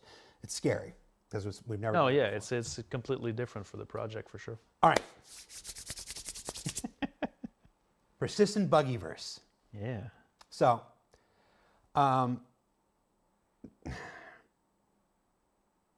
so it's not all going to be fixed in one or two or even three patches. But if I'm allowed, I think I can speak for everybody in the community when I say what the F about some of these long-term issues. So these long-term existing issues that have plagued the game since 3.24 or longer. So I got together with folks from the community team, Tyler and Lenny and Freya and all those folks. I got together with people from the player relation team, Bayer and his folks and everything. And I even got a few of these from Chris Roberts himself. There you go. I got a list of issues that I want to ask you about and get some status updates on. Sure. This is basically the part of the show where I hold your Where we dive in. butt to the fire. Sure. You ready? Yeah. So in no particular order. All right, here we go. There's an order. Hang on, before we start, right? So Right, I'll be the hold on. messenger here. So we did a little prep, right? We looked at a couple of these because I needed to prep. Unfortunately, I don't know everything. You don't know the current status of every single major bug in the game, Ben? No, I do not. I wish Get I out. did. I mean, that'd be great. But I did do the scavenging hunt to make sure that we got at least an update on most of those. And so that's, we'll get out of it. All right. Go for it. I want to start with server and shard instability. Yeah. Now I'm just going to read my notes here. We've got frequent login issues, including being stuck at position 1 in the queue for extended periods, shard locks, the servers becoming unresponsive or dead with players extensively discussing strategies for finding working servers, often relying on joining friends' instances. So let's tackle these one by one. Yep. Login issues and being stuck at position 1. So this one we're actually deeply investigating right now. It looks like, so we have, and I'll go deep with technical details here to properly explain, not just the status report. So matchmaking, right? So when you click on that button, join the universe, you're talking to the matchmaking service or the matchmaking system. He will find one of the shard instances that's available, right? All these shards report their health to make sure that they're, doing good, that if one of their servers is not good or their FPS is not in a good condition, it always reports a score. And we will always try to match you to either something that has shard affinity to you, or Shard affinity. well, it's either your player is already in that shard, right? That's the ultimate affinity, or you've been in that shard before. So we try to have a level of shard affinity. Now the problem with stuck position 1 is that we've matchmade you on a shard. And now the matchmaking service is basically telling the shard, this guy's coming. That's called a process called authorization. And for some reason, now the latest update that I've got this morning on this is that the authorization call sometimes will take multiple minutes to close out. And so we don't know what the cause is on this one yet. It's kind of a new identified condition, but that's one that we need to hotfix absolutely on live in order to get that back in there. So that's one that when we figure it out, is fixable by hotfix. Some things require a patch, some things require a hotfix Yes. that can be done on the. So that's a thing that can be fixed Hotfix. any day of Now, the. I can speak a bit about the hotfix, how it works, right? Now, I don't like to use the word hotfix for everything, but that's the word we have for now, right? Because not all fixes are necessarily hotfixes. Some of them are just, they need to go out.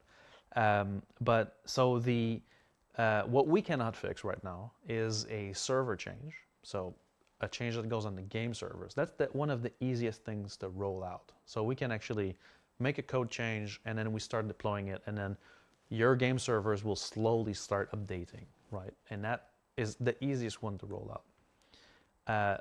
But there's some requirements for this. There must be no data change, no asset change, and the network compatibility of the build needs to be maintained. And so that means that there are some things we cannot hotfix because it would cause a client incompatibility. And so there are some bugs that we're like, we have a fix, but we can't roll it out, right? We have to wait for the next patch window. Well, yeah, exactly, right? Which we are talking about in interest of this to have now like maintenance windows where we can actually roll out data fixes, right? Where we now need to force players to upgrade their client, but that would allow us to actually, take the environment down, also do some maintenance. We rarely do live maintenance on the environment just to, change things. We kind of try to keep them the way they are, but this will allow us to actually perform live changes more aggressively. So we're trying to nail the process now for that. And so the second kind of thing we can change is a hybrid fix. Now those are very hard to do because a hybrid restart will disconnect all players on a shard. And so we can't upgrade a shard that's already running. And so we have much fewer game shards now than before. And so that means that, disrupting them will have a drastic effect on the live environment. And so those fixes are a bit of a problem. So typically it reflects in the number and the name of your shard when the hotfixes roll out. Chat is just spamming. Do it! Just do it! One of the things that we don't do that a lot of MMOs do is have that regular Tuesday downtime or something like that. And those are the times where those things are necessary for other games. Is this something we've considered? Yes, that's what we're trying to prepare for now, is to have an official maintenance window that we're not thinking about systematically doing a downtime, but we're thinking about scheduling it, and then we'll let players know before that happens. And then we'll be using those moments to do infrastructure changes or upgrades that normally we would have to wait for. That would be. I'm just looking at chat right now. There's nothing you've said in the last hour and a half that's getting the reaction. They're just like, yes, give us a maintenance window. Fix your shit. 4. No, that's 5. Is that 5? I think so. 5. Load times went way up. Yeah. In 4.0. Yes. Way up. That's Benoit. right. Yeah. Especially for Pyro. Pyro side. And frequently players would actually time out of their load. Yeah. What gives? So interestingly, now that's still being investigated, but the current hypothesis on this is that the way the Pyro system was built. First of all, the requirement when you connect, right? What the hell is the game doing, right, in that loading screen? And then you open the console and there's stuff flying around. What is it doing, right? It's going through this context establisher set of tasks, which are like all the phases for the connection, right? Currently, when players load into Pyro and have a long load time, it seems to be related to the way the system was built, where there's an entity in the Pyro system that holds the spacescape for the system, right? Now, we're peeking behind the curtains of how the levels are made, but there's a requirement for the CET connection, right, that requires that all the entities that the client needs to load need to have an authority assigned, right? Now, so this is directly a server mesh change. And so if an entity that you're loading doesn't have an authority yet, which could be any server in the mesh, right? If one of them doesn't have an authority yet, then the load time will have to wait for this entity to gain an authority. Now, how can this entity not have an authority? So our current hypothesis is that if the server that is hosting that Pyro Spacescape entity, which has a giant radius, so every client loading into Pyro needs that entity. If the server that hosts that entity is currently rebooting because it has a crash on it, then all players will have to wait for that server to do the full provisioning loop, boot up, acquire, load the data, acquire the entity, and then players will load in. For some players, that overrides that busts the time it needs for the timeout for the login. So that's our current lead, and we think we have a fix, but we're obviously that's another one that we would roll out. I think it's a code fix on the hybrids that we can actually roll out for that. While you were giving that answer, Chris Roberts just messaged and says, Benoit, are we having login issues again? and Guillaume is like, I'm poking Ahmed because Benoit's on STL talking about this right now. So, get off Benoit's back, Chris. Delete. Do not hit enter. No, okay. So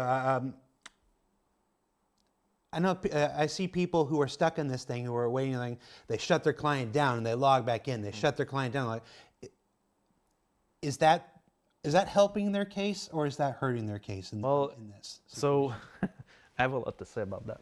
Okay. So I'm gonna head out. So on everybody kind of has a recipe for fixing login issues, right? A lot of them involve disconnection, shard hopping, loading into AC, rebooting twice, printing a document. I don't know, right?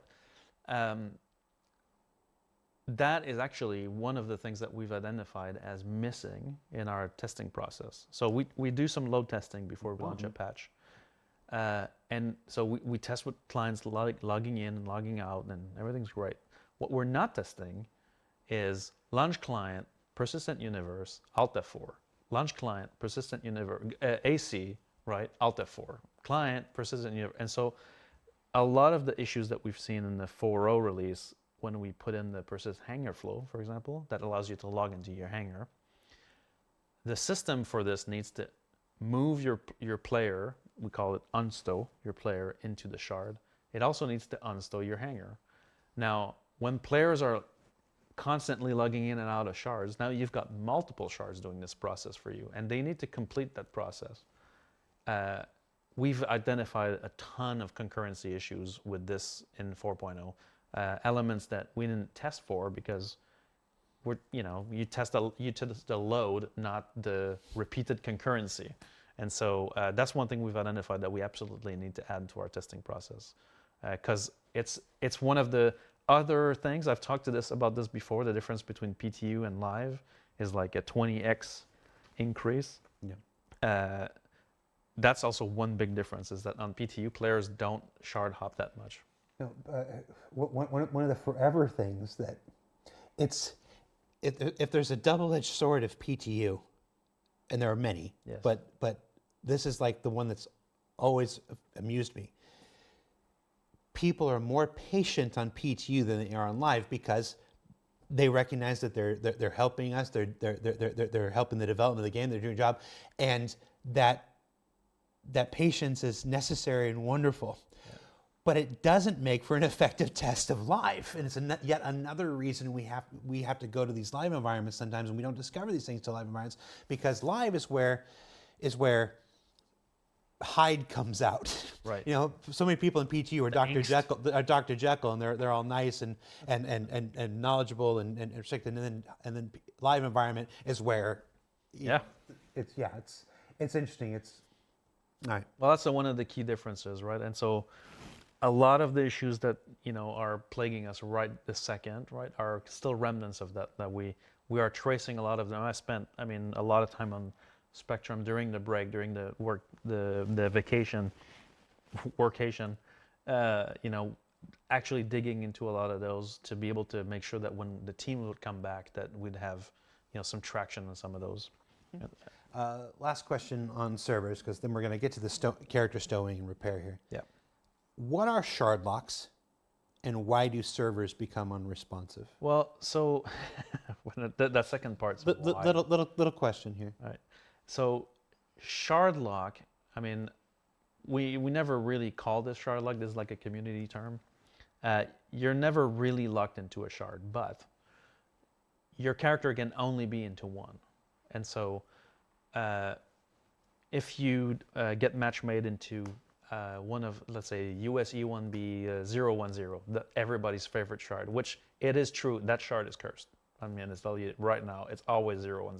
I don't know why, but that one is always the one.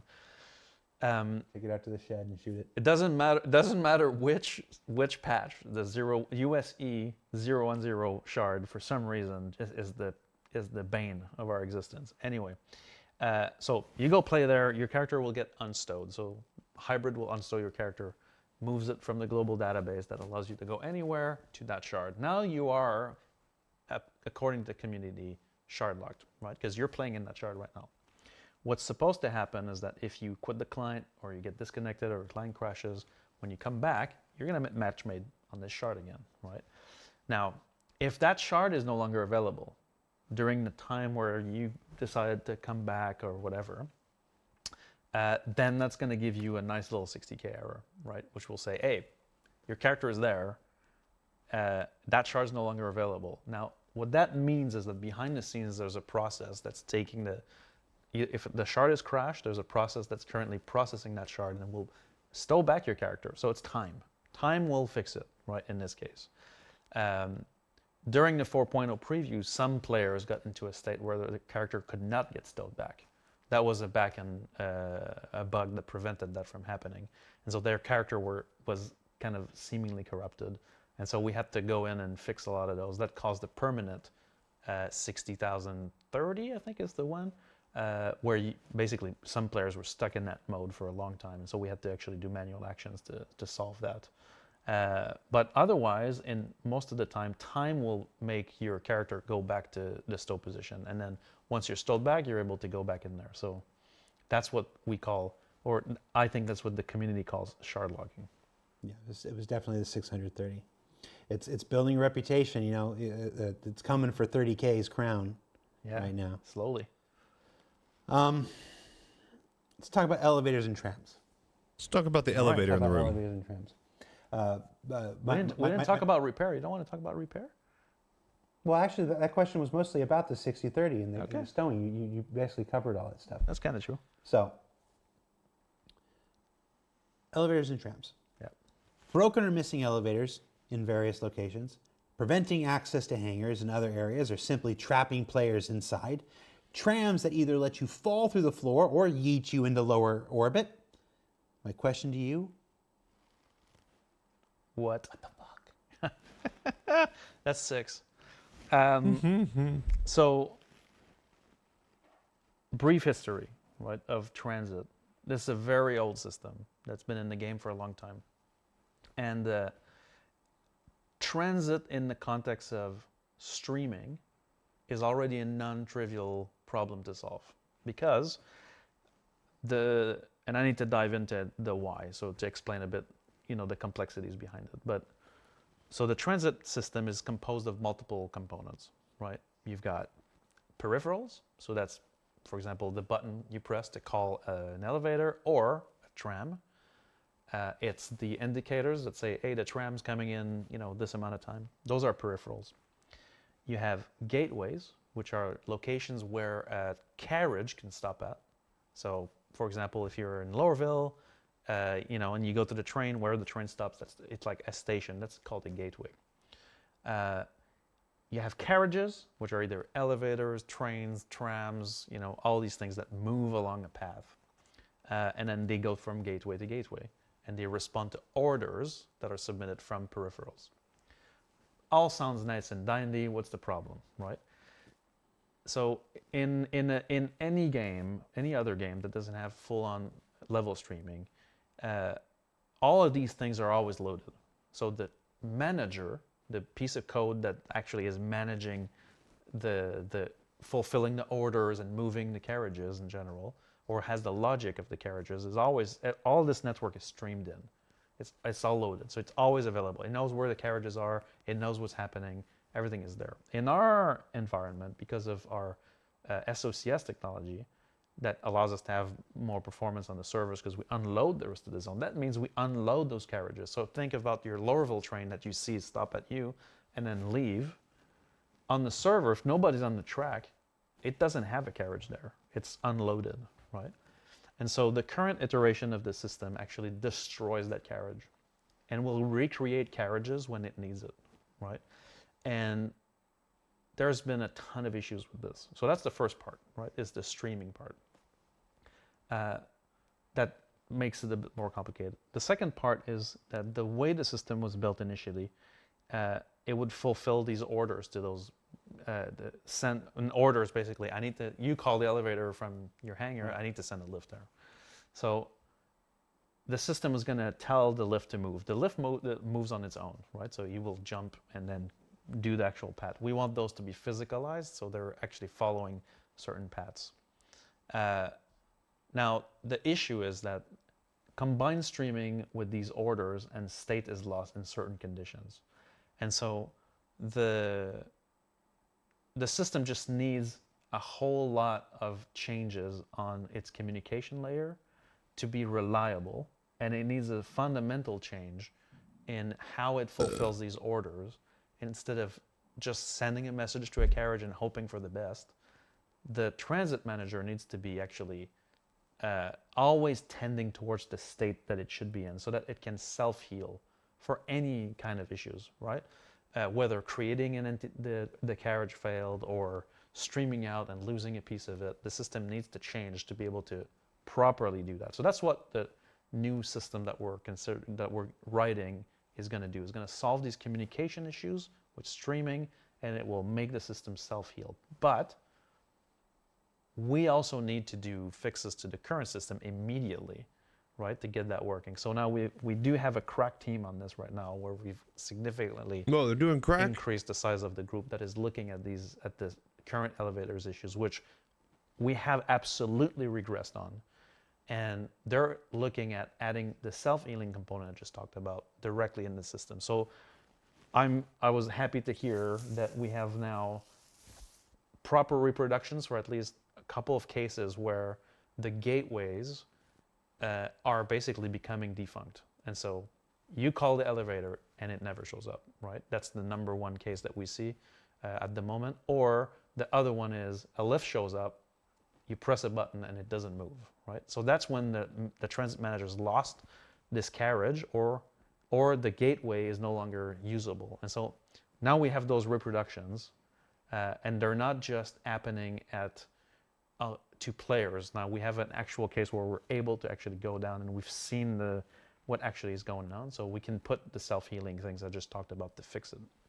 So in the past, when we've talked about some of these issues and why they haven't been fixed or whatever, it's because we've had this aversion to doing double work. Yeah. We don't want to work on a Band-Aid when we know the long-term solution is ripping the whole damn thing out and replacing with something else. Try to do minimal change on the existing and say. What you just described, though, is doing both, though. So at present, I just want to confirm this here. We're going to give a little bit of a hot fix to help some amount of persons until they get the are big working fix. on writing a brand new transit system built for the server meshing reality, correct, and all this stuff. Yes. But at the same, that's going to take X number of months to do. Not wanting to wait for that because we need to fix. You need to fix now. Right. There's also another group of people focused on a short-term self-healing fix to the current system that may not fix everything, but will dramatically improve it, is our hope. Yes. Well, we want it to function the way it should function, which is all the time, like reliable, right? Now, it might mean, because we are still going to have the issue of the streaming out and some error handling, that it might take longer for a lift to arrive in certain cases, but it will arrive. And it will because it'll have that error checking, it'll have that self-healing. So the idea is that it won't just not show up. Right. You won't just fall through it. You may wait twice as much as you were used to. In those cases. But then it will show up. Correct. Well, that would be something, at least for the short term. Yes. That would be something. Yeah. Okay, and that helps me explain why we're doing both. Right. No, But because we need to why we're fix doing it short-term right now. fixes and Exactly. long-term. Okay, that makes more sense to me. Somebody asked, do the elevators in Squadron 42 work? They use the same system, but the streaming bubbles in Squadron 42 are a lot higher, so they will stay streamed. Single player, yeah. And then many people are like, just build stairs. Like, who knows? Maybe we can convince Ian and Nick's will be all stairs. Yeah. No. Or ladders, maybe. Yep. I don't know. Hangars. Yeah. Hangars. All right. Failing to spawn ships correctly. Platforms getting stuck. Ships being destroyed while they're stored. Yeah. I saw that one. I'm like, what? Like, Yep. Or hangars being assigned incorrectly. One by Audio and where do you video wanna start? I gotta overlapping come inside clean hangars. first. On the ships being destroyed when stowed, that was 100% me. Oh, wow. So we were looking at some. Hold on, look right in the camera. Yes. It was you, Benoit. Yes. So that was a back-end change that we did to try to alleviate some of the load that we were seeing on some areas. And one of those side effects that was unplanned was that the location ID of ships weren't being updated when they changed. And so the way the ASOP terminal, again, moving sands, right, does its reconciliation, which shows you what's available for you. It actually uses the location as the key element to know if a ship is actually, available. Not only is it stowed, but it needs to be in the right location. Now, this change that I had made for optimization did cause, for a couple of days, the issue where the locations weren't updated, and so all your ships that were stowed in lower locations would show as destroyed. But they were there, but they would show as destroyed in ASOP. And so, yeah, I'm gonna take the blame for that one. That was me. Is this like if a branch falls in a forest and nobody can hear it? Does it really? The ship's not technically destroyed, but if it reports destroyed and you can't call it because it reports destroyed, isn't it destroyed? I was about to say, well, you It's can not only destroyed? reclaim it, so it's kind of Well, destroyed. actually, claiming it would actually destroy it too. So technically, it's destroyed. Right, but we resolved that one. Yeah, that one's resolved. Okay, so let's get back. So let's talk about failing to spawn ships correctly, platforms getting stuck. Right. So let's talk about hangars first. Right. Okay. So, people that play more on the PTU know how the system works, but it's actually a bit special in that, first of all, the hangars are instance. So they're instance on your shard. You have access to your hangar based on, your ownership of it. But all the hangars on a given ATC gateway, so these are the actual hangar doors on the stations, right, are all stacked on top of each other, right? So that's why there's been bugs in the past during the PTU cycles for 4.0 where You can would hear somebody else's hangar. that bug took a while to fix because it required a technology change. But that was also crazy. Like the sound was just, incredible. And so what that means is that when you're in the station and you want to go to your hangar, you have two options. One of them is use the lift. Now we're just talking about the lift, right? When you call the lift, it will actually unstow your hangar, create your hangar, and then give you permission to go there, right? Right the moment you hit that button. So there's a lot of things that need to happen in right successions. Then you enter your hangar. There's render culling that comes into play that will make sure that you only see your hangar, even though everybody's on top of each other, that physics only affect you, right? So they're all stacked. Now, one of the big problems that we're dealing with right now, and we've been diving into it for a while, is that the ship elevator, has a couple of issues, right? I've seen, an Avenger rising from the grave through it. I've seen, ships spawning on top of each other, and so there's two problems behind it. The first one is that the platform itself is it's moved, right? It's not a physical movement. So it's not physics driving the movement. The ship is physics enabled. That is a recipe for disaster.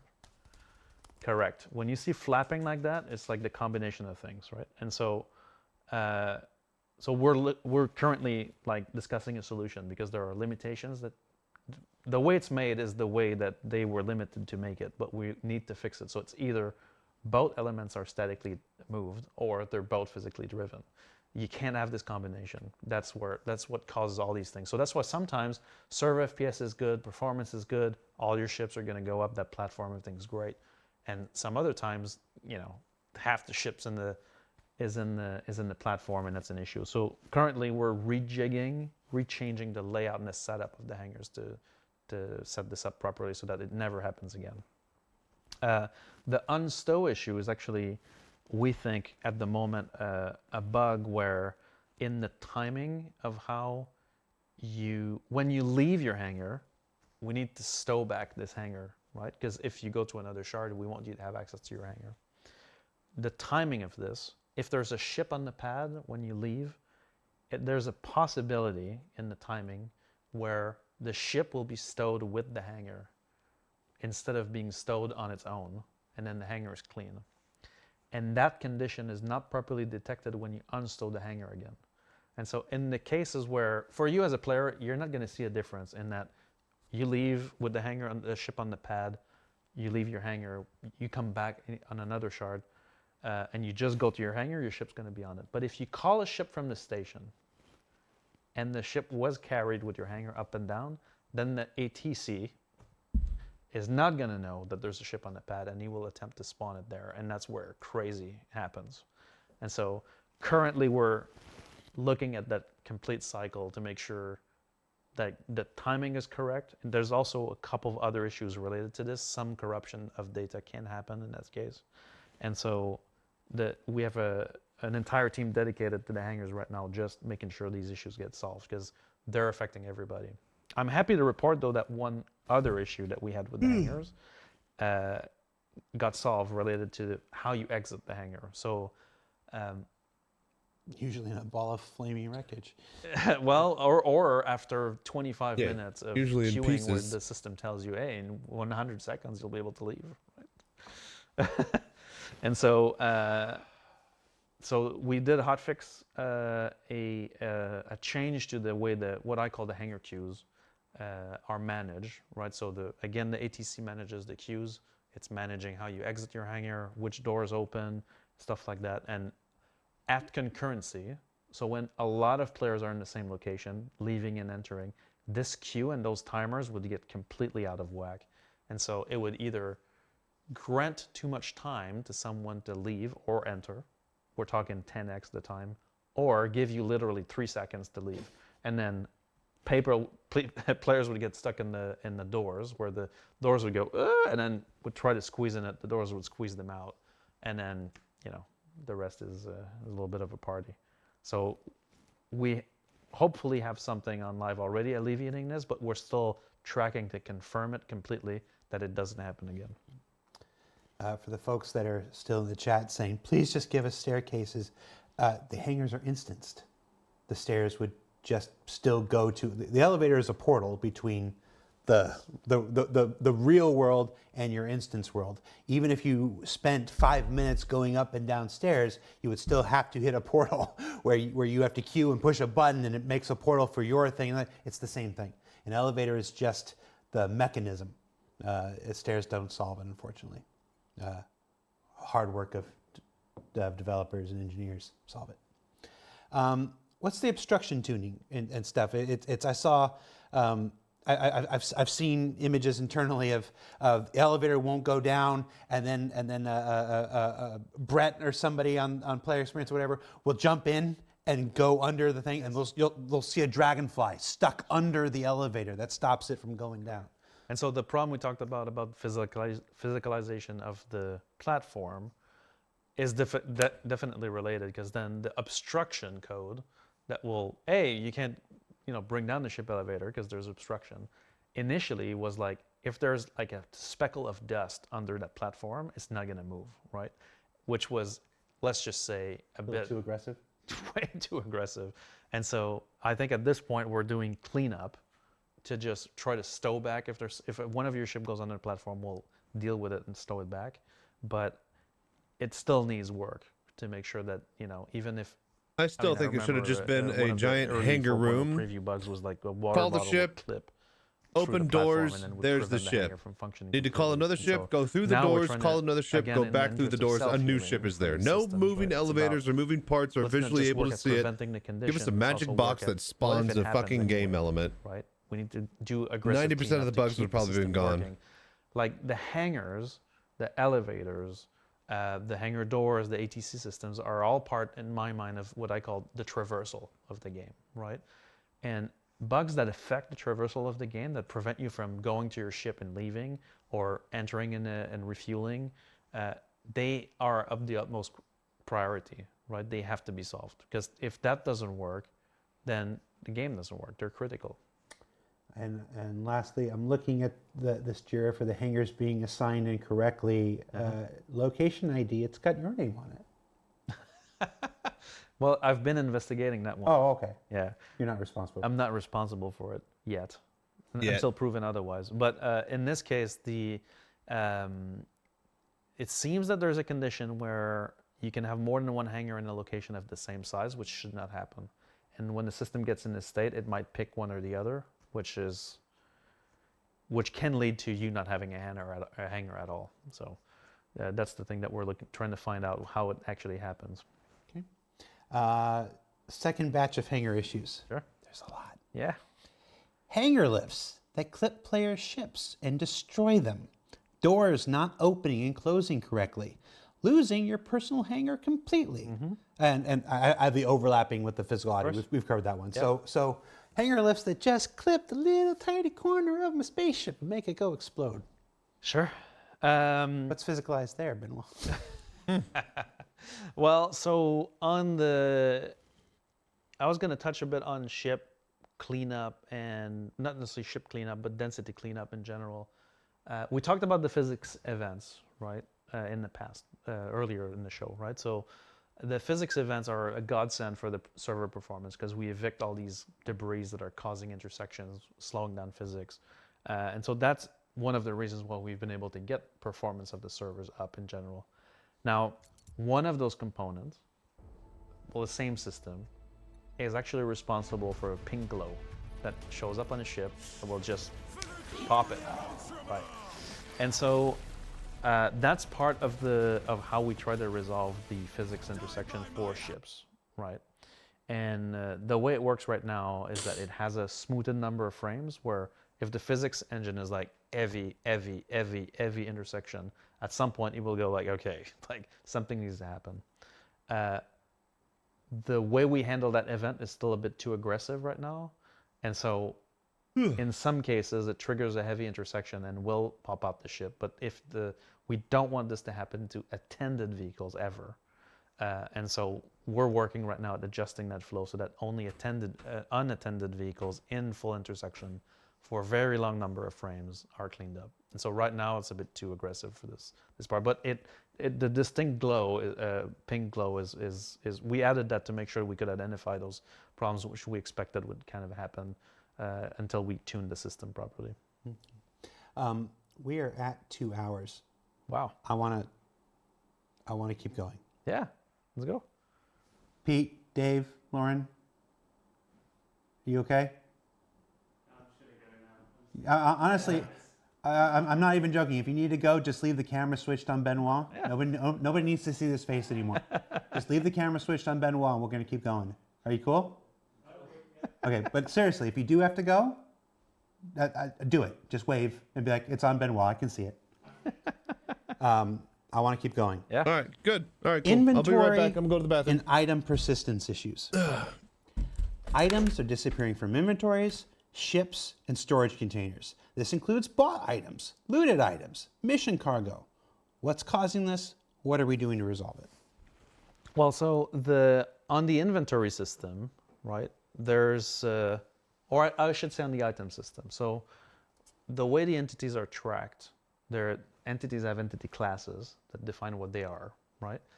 And there are I want to say tags or configurations we can attach to entities for things that we want to automatically clean up, right? Again, we're back on cleanup, right? Because it's important.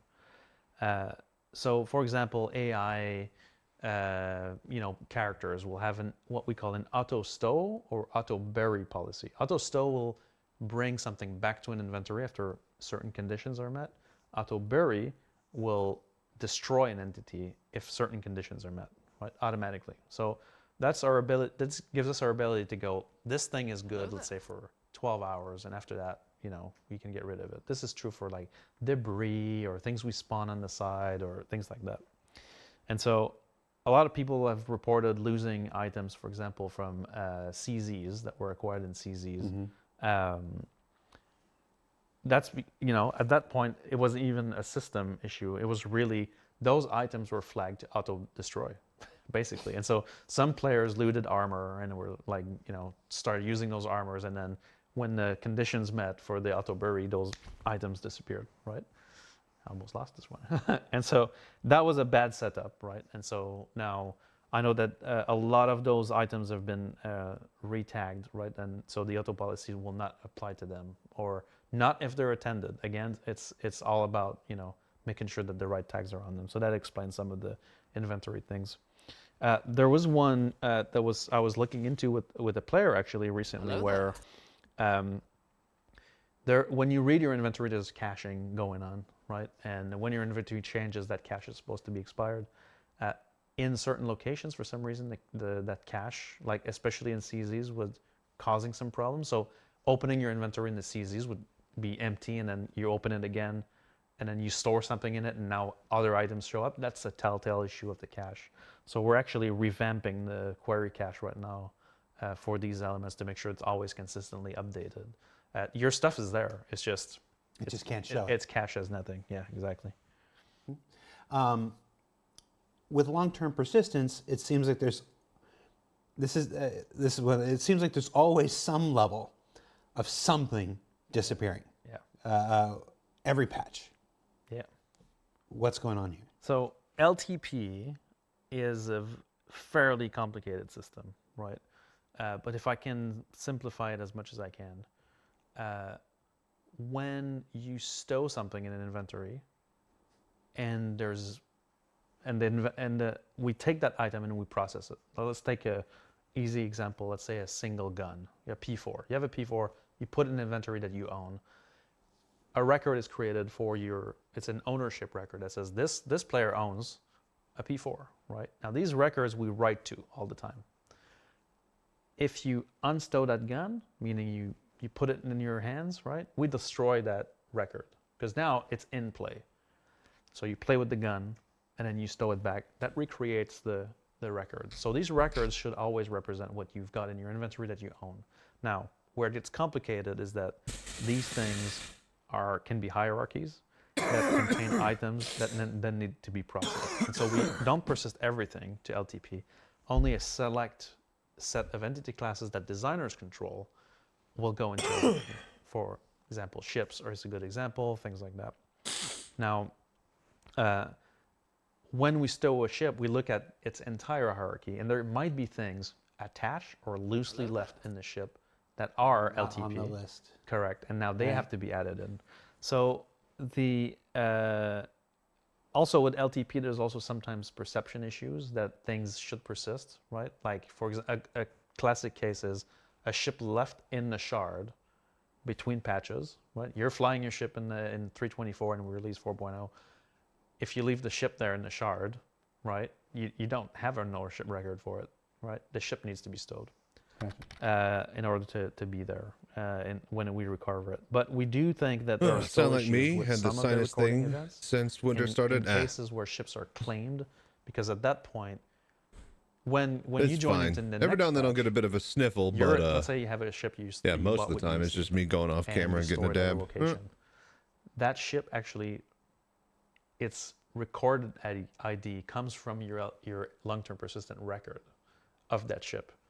And in the case where you claim that ship again, we think that there might be some cases where the inventory, the record data doesn't follow, and so the LTP record is not recreated. and that could be a source of some of the lost ships in the LTP data. But overall, we're not happy at all with that solution in general.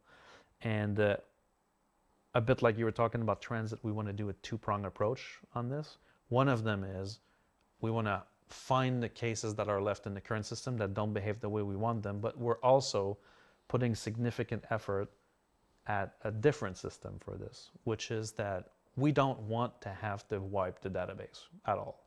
So we want to be able to keep your inventories intact between patches and have a forward compatible model where we can actually keep all this data there the way it is, and then like checking out a file from Perforce. So you're not destroying it. You're correct. Copying it out. Nobody else can write to it. Nobody else can mess with it. That's right. It's yours. Yeah, like and why when you isn't stop it? It goes back. It goes back in. So it's not a non-destructive. Yeah, and like so checkout system. and so our goal with this is that's a fairly large endeavor. I mean, like, we're not going to fix it in a second, right? We're going to still hot patch the current system to make sure that the cases that we've seen are fixed, but the longer term fix is to make sure we only persist the data that's going to be compatible, so differentiate between the serialized variables on entities that are important to a ship from those that are runtime only.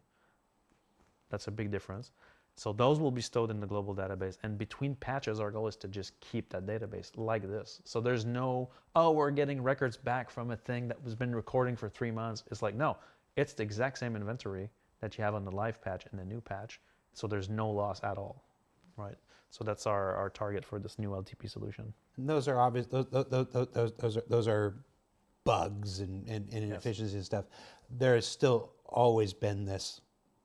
There's been this existing problem. I think it's been here since I've been here, but I think it's really started to really gain steam in like 2017, 2018, and it's been forever. It's this unique item recovery. Sure. I'm pretty sure there was even a thread today that reached the top of one of those channels where it's just like, we get all these cool things.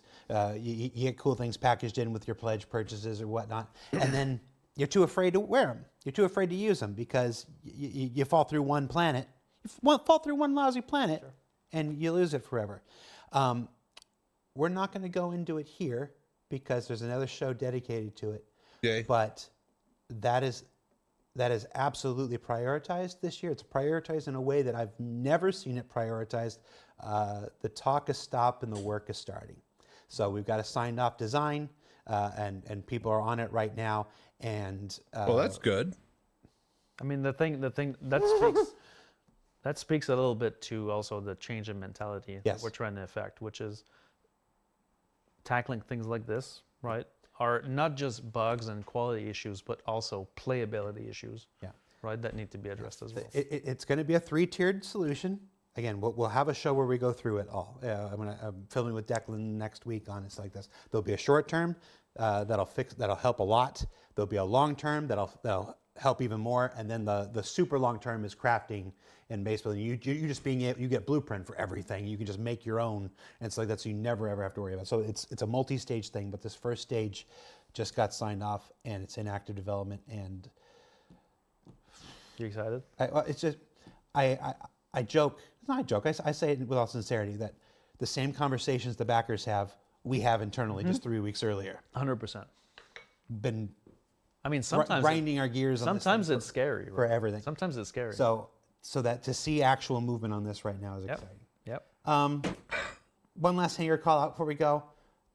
The aggressive ship despawning mechanic. Yeah. Sometimes ships are despawned while people are still inside them. Yeah, that should not happen ever. In fact, it's nice to hear it said out loud. No, the system is supposed to be made that we have a passenger count on each of those ship entities, and if there's a passenger, even if he's not piloting, and even if it's not his ship, we should not be despawning those ships at all. And so that's definitely on the lookout right now as to why it happens. I mean, there's a couple root causes. Unfortunately, for it just looks the same, right?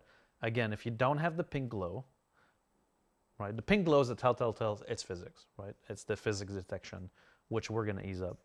If the ship just despawns out of midair, right? I've seen this happen with ATC. Sometimes has with the timer problem that we fixed before had an issue where it could despawn your ship mid-flight when you left, which was egregious.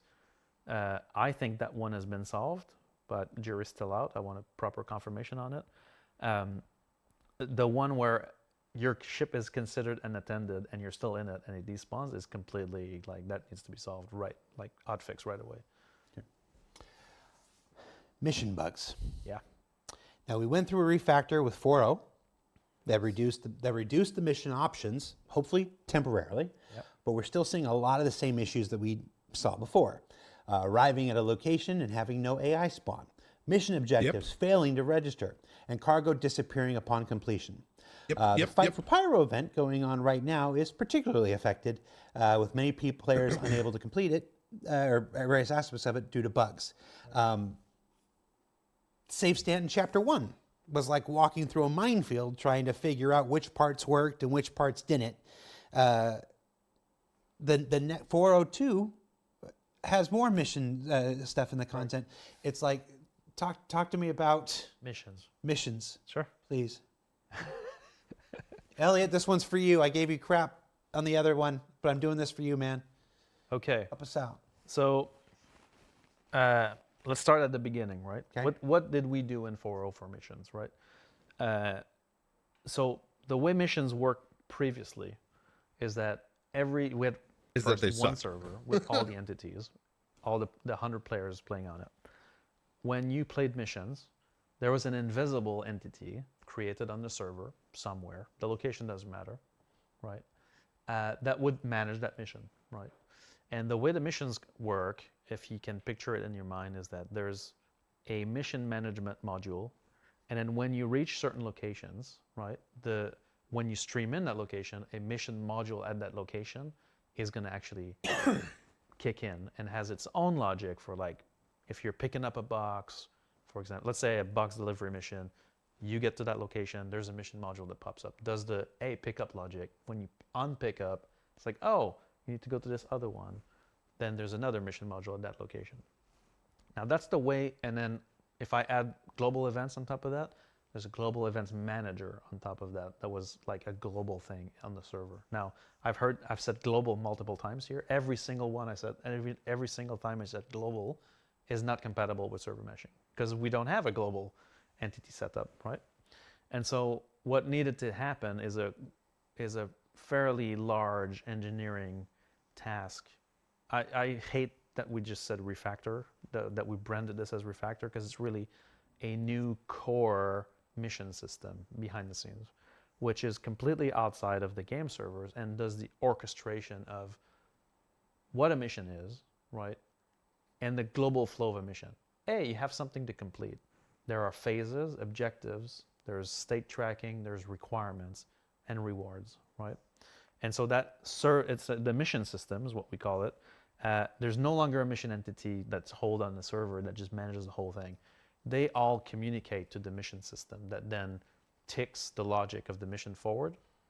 Even though all these mission modules, written by the Kid Rock of Mission, can do all kinds of fun things, at each of the different locations. So the fundamental work was to make sure that the mission system was functional in server meshing. That was really the part of the gameplay element that was completely incompatible with server meshing. Another piece that we needed to solve in the build for 4.0 and as part of the mission system is how markers work. And so markers are always a big issue. Have always been a big issue in Star Citizen since the very beginning. And with server meshing, these became even more problematic. So, let me state the problem. You're on a Pyro game server, and I'm on a Stanton game server, but I add you to my party. Now I want a party marker on you, right? Mm. My game server doesn't even have your star system loaded. Like, it doesn't even know what's going on, right? And so for that, we needed a piece of technology that would allow the streaming system to stream your entity marker on my server so I could actually see your position changing. And so we've built all of this in place, but that's a fundamental change to how markers work. And now I'm going to dive into why do we have that many bugs behind it. It's almost like we need a replication layer for the mission system itself. Almost, right? Like for things that are tracking objectives across systems, things like that, right? And so the way we call those things, like the markers, are independently streamable entities, blah, blah, blah, blah, which basically allows us to have a marker on an entity that's anywhere in the server mesh. Now that system works, right? It's in place. It's been fairly reliable, but that touches on all the markers in the game, and so a lot of issues came up for that. And one of the things that we have not tackled with the refactor is how missions are built. And to Elliot's credit, right? I think that we're using Elliot's name, but there's I'm James, using him. There's James. There's Lars, Nick, all these guys. So the credit to all these guys, right? We have not provided this team with the right tools to build compelling missions.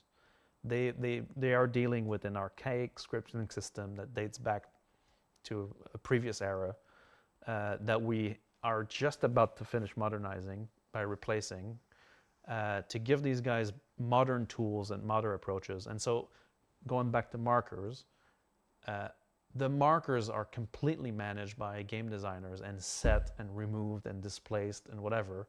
And that makes for very complicated systems and logic that's not very robust. And so that's why even with a robust marker system, because the markers are managed a bit ad hoc in mission scripts, it makes it really complicated to follow. Like I remember distinctly when we did the golden ticket event, which that was the whole mission, was like there's a marker on the ticket, right? Well now, the holder puts the ticket on his core armor. Now am I tracking the core armor? And then how does that work? And so, and the mission logic had to manage all these cases. And so now that we've kind of finished the foundation for making the mission system function in server mesh, and we're going to obviously keep iterating on making it robust in this setting and fixing the missions to make sure that they also leverage the system properly, bringing back the missions that are missing, but also improving the ones that are there so that they're even more robust, right? We have started the engineering work with the new StarScript Foundation to rethink how missions are made from the get-go, to give Elliot, Nick, James, and all these mission designers the right tools so that they're not bogged down with details. If you saw the way they make missions now, it's like involved, right? And we want to make sure that these guys focus on the flow and not on the functionality they have to build so that programmers can support that content. So when we're talking about this change of focus, we're saying, we're going to deprioritize features. We're also going to prioritize features for content as well, right? So that they can make content that's fun and reliable, so that missions that have been notoriously problematic or events that have been notoriously problematic become fun and reliable, right? And that's what we really want to do for the mission part. All right. That's going to be incredibly important. Yes. The mission stuff, especially for this year, this idea that of a narratively driven, content driven year, if we're not providing, 8 to 10 sexy new features every single patch, we're now providing, places to go and things to do instead, connected to this narrative. Again, we'll talk more about the narrative on next week's ISC. Having that mission system seems like one of the larger, if I were in charge of the priorities, it seems like one of the larger ones. But we actually have some conversation about how you can affect that priority thing at the end of the show. Don't let me forget. Quantum drive. Yeah. Quantum travel. Oh my Lord, we're still not done. Quantum travel. The bug that keeps on giving. There's a lot of starting and stopping with quantum travel. A lot of repeating the same actions over and over to get something to work. And a lingering issue of fuel states not syncing between meshes or simply vanishing altogether. Or not even be able to refuel. And of course, some it's not really ships quantum themselves disappear during quantum travel. Right. A rarer case, but possible. Do we have our own Bermuda Triangle? What's going on? Well, yeah, Jens did add some notes here and said, "Oh, if you find the Bermuda Triangle, please report it on the IC." So quantum has been, since the very beginning, we put the first meshing test in place. That was the first thing, right? It's like, quantum stops when I cross a server boundary. That's what happens, right? Still. So the same symptom has been, again, triggered by multiple, issues. You find 5 causes, the 6th one shows up. Correct, exactly. And the latest ones are related to the resource container. So again, I don't want to dive too deep on this, but like entities have classes that define what they are, and they have components on them that define their functionality. So like, if I have a box with a health component, then the health component manages its health, its damage, and its destruction, right? So the entire game is made like this, with components that define things. And so the quantum drive is made up of multiple components, and these components need to deal with the change of authority when we cross a server boundary. And so there's a lot of entities intertwined for quantum drive to function. Fuel, resource container, and quantum drive. And we've been fixing issues with this transition on these entities nonstop since the beginning, because there would be a fix, then it would work for 2 patches, then a change to how we deal with chum points would come in, and then re-break it, right? And so we are in deep regression on a lot of things, right? And so to solve that, we need a lot more focus on validating the issues. It's like, yeah, we fixed this. Okay, let me try transition 1, 2, 3, 4. Like more, I don't want to say more QA, but more QA. We need a lot more QA to validate the fixes. We're in the home stretch. All right, here we go. Doing? Here we go. Still Again, here. Cool. if you need to leave, just, Pete, I'll drive the microphones back to you tomorrow. If you guys need to take off. Interesting. They don't have their own mics. So a little behind the scenes here. I write a doc, and all the things I want to hit and stuff like this, and I make myself little notes about things I want to remember that I hit. Put some red This stuff. one just says prisons. I'm tired. What's going on? It's all I wrote for this. Prisons. I'm tired. What's going on? So prisons is, and I've learned about this in inquiring a bit about the mission, the prison bug, right? Is actually a mission, and it's a very old mission. Yeah. Right. So it's a mission module that runs the prison logic. And so for those, I'm sure everybody's familiar, but for those who are not, for some reason, there's a bug that lasted through preview and at the beginning of 4.0, I think, or it was fixed just before that, where if you were a criminal and you got caught and you ended up in Clutcher, You got what you deserve. well, I don't know, but you could try the prison escape, which didn't work because the mission logic that drives the prison escape is tied to this. And so the codes weren't outputting correctly. The logic was basically made for the old mission system. It was not ported. That's part of the refactor.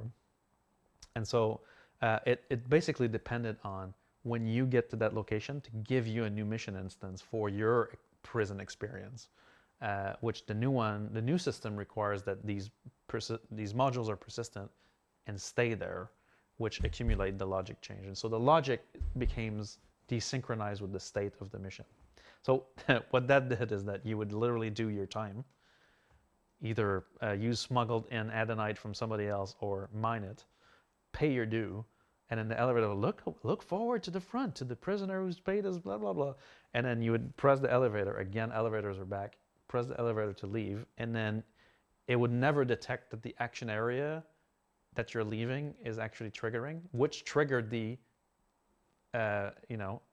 leave prison logic, right? And so the guys have done a hotfix for this in preview, actually at the end of the preview, I think, where they've moved the logic for this leave prison flow to the actual law component that's on your character. And so now we're guaranteed that no matter how weird this flow would get, it's actually going to be reliable. Nice. You just said we guarantee it's going to be Oh, reliable. he did. We are 2 hours and 30 minutes in this. No. You just used the phrase, it's guaranteed All right, to be reliable? Let me rewind. It should be a lot more reliable because your player's always streamed in. So I have a fairly good confidence on this fix, as long as the elevator works. That's That's a big caveat, Benoit. Okay. As long as the elevator. As long as- Okay. We could sit here for another 2.5 hours and say all kinds of grand things and just be like, Sure. as long as the elevator works.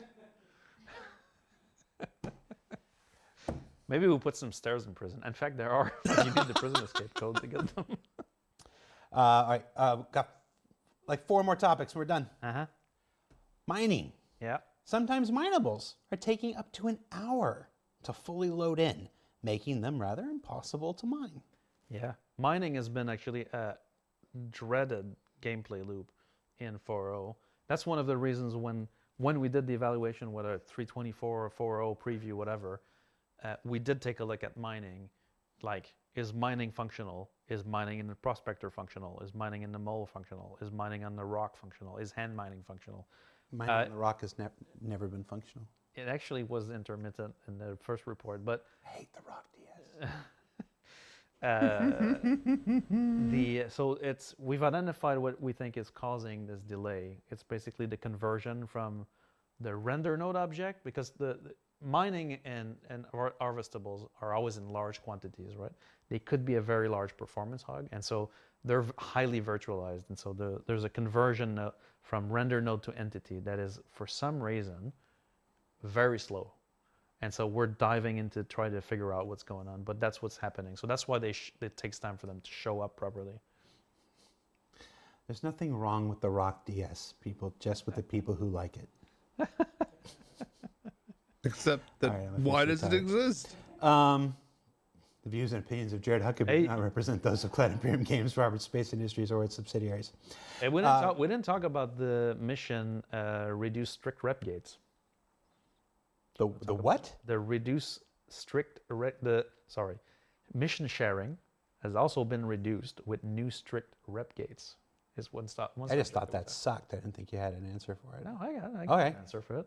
All I right, went to the people. You screwed up mission sharing and the payouts, and it's miserable and it's terrible now. Well, Yeah, so exactly. there was a bug that caused everybody in a given mission to get the reward for the missions, right? So that means if a mission payout was 10K, then everybody would get 10K, everybody participating. Yeah, why shouldn't it? Why would not? Well, so Loved it when that. so the funny was bit great. is I talked to Rich Tyler about it, and he's like, I couldn't catch it before they fixed it.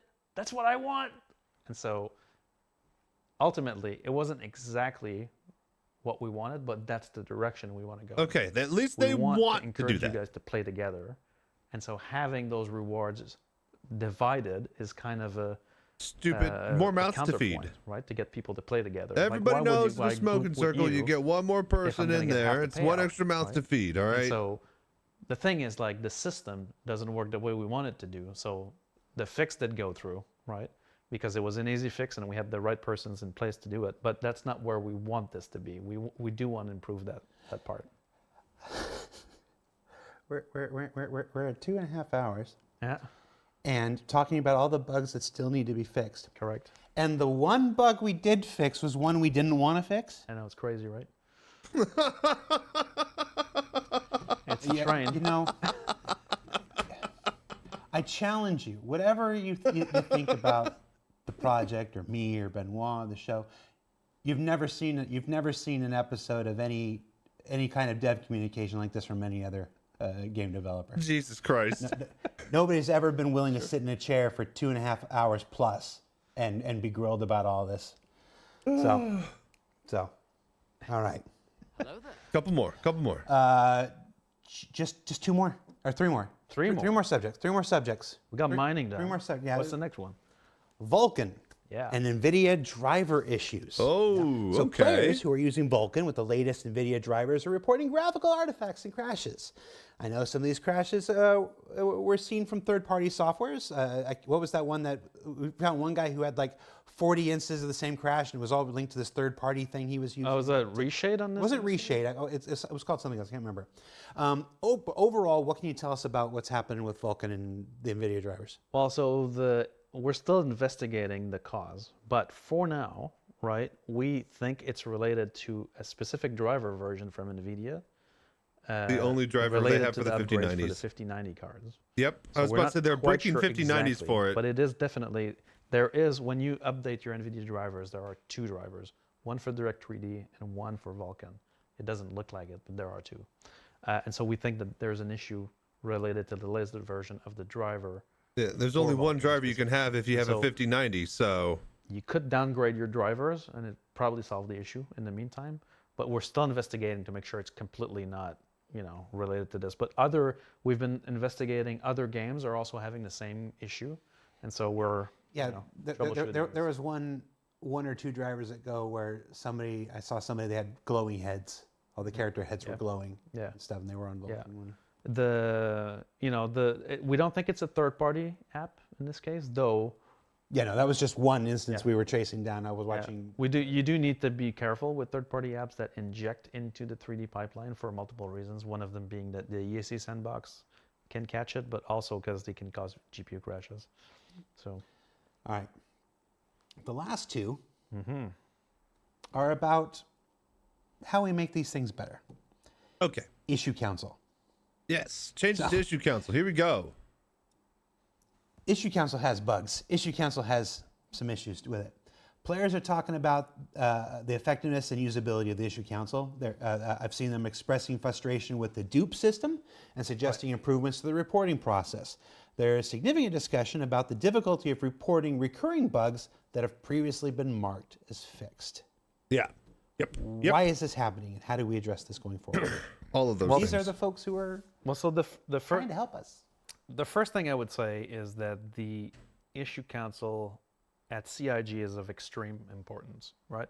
Even though for players, if you don't feel like your issue is being actioned or that there's retroaction from the team, you can be certain that we have, especially Bayer's group is at the forefront of this, but issue council reports are significantly of high quality in general when they do pass the filters, of course, right? And so we use that data every day, right, to confirm issues. A lot of the issues we have on our famous directors list that I just talked about are not internal JIRAs. They're IC reports, right? And so that process is super key for us.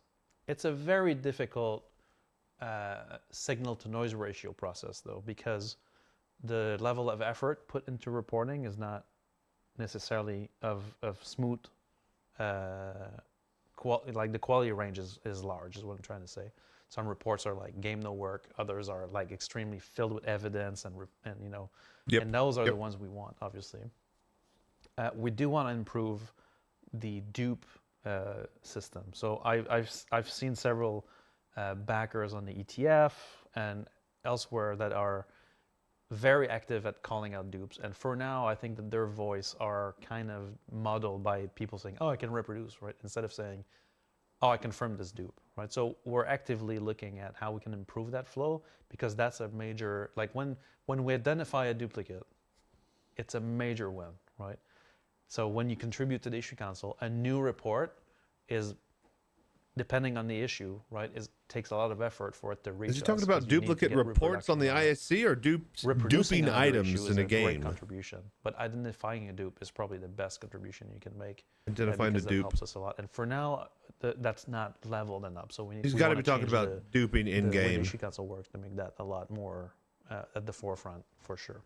But the prioritization and the upvotes have historically been used, but in this new process, we're also trying to lean into this a lot more.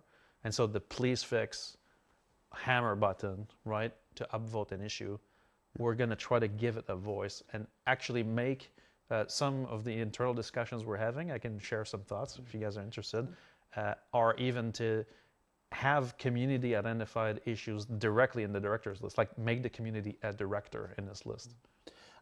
There's also some amount of things being marked dupes that aren't dupes. Sure. So, it's people are moving fast. Some people think they've seen that before or whatever, or they think this is the same thing as that, but it's not. Right. It's just in the same ballpark or whatever. So there's also this thing that happens where things are getting marked duped and they're not duped, and that's I don't know how you battle that. No, well, that's a balancing act, right? That's why, for now, I feel like the dupe markers it is dupe. Are ISC kind dupes. of more experienced, testers that are helping us, and but deduping, right, will happen typically when we actually intake a bug, right, from the community, and we're going to try to repro it internally. That's where we're like, oh, it's been marked as a do, but it actually is a new symptom, or it's the same case as another one or not.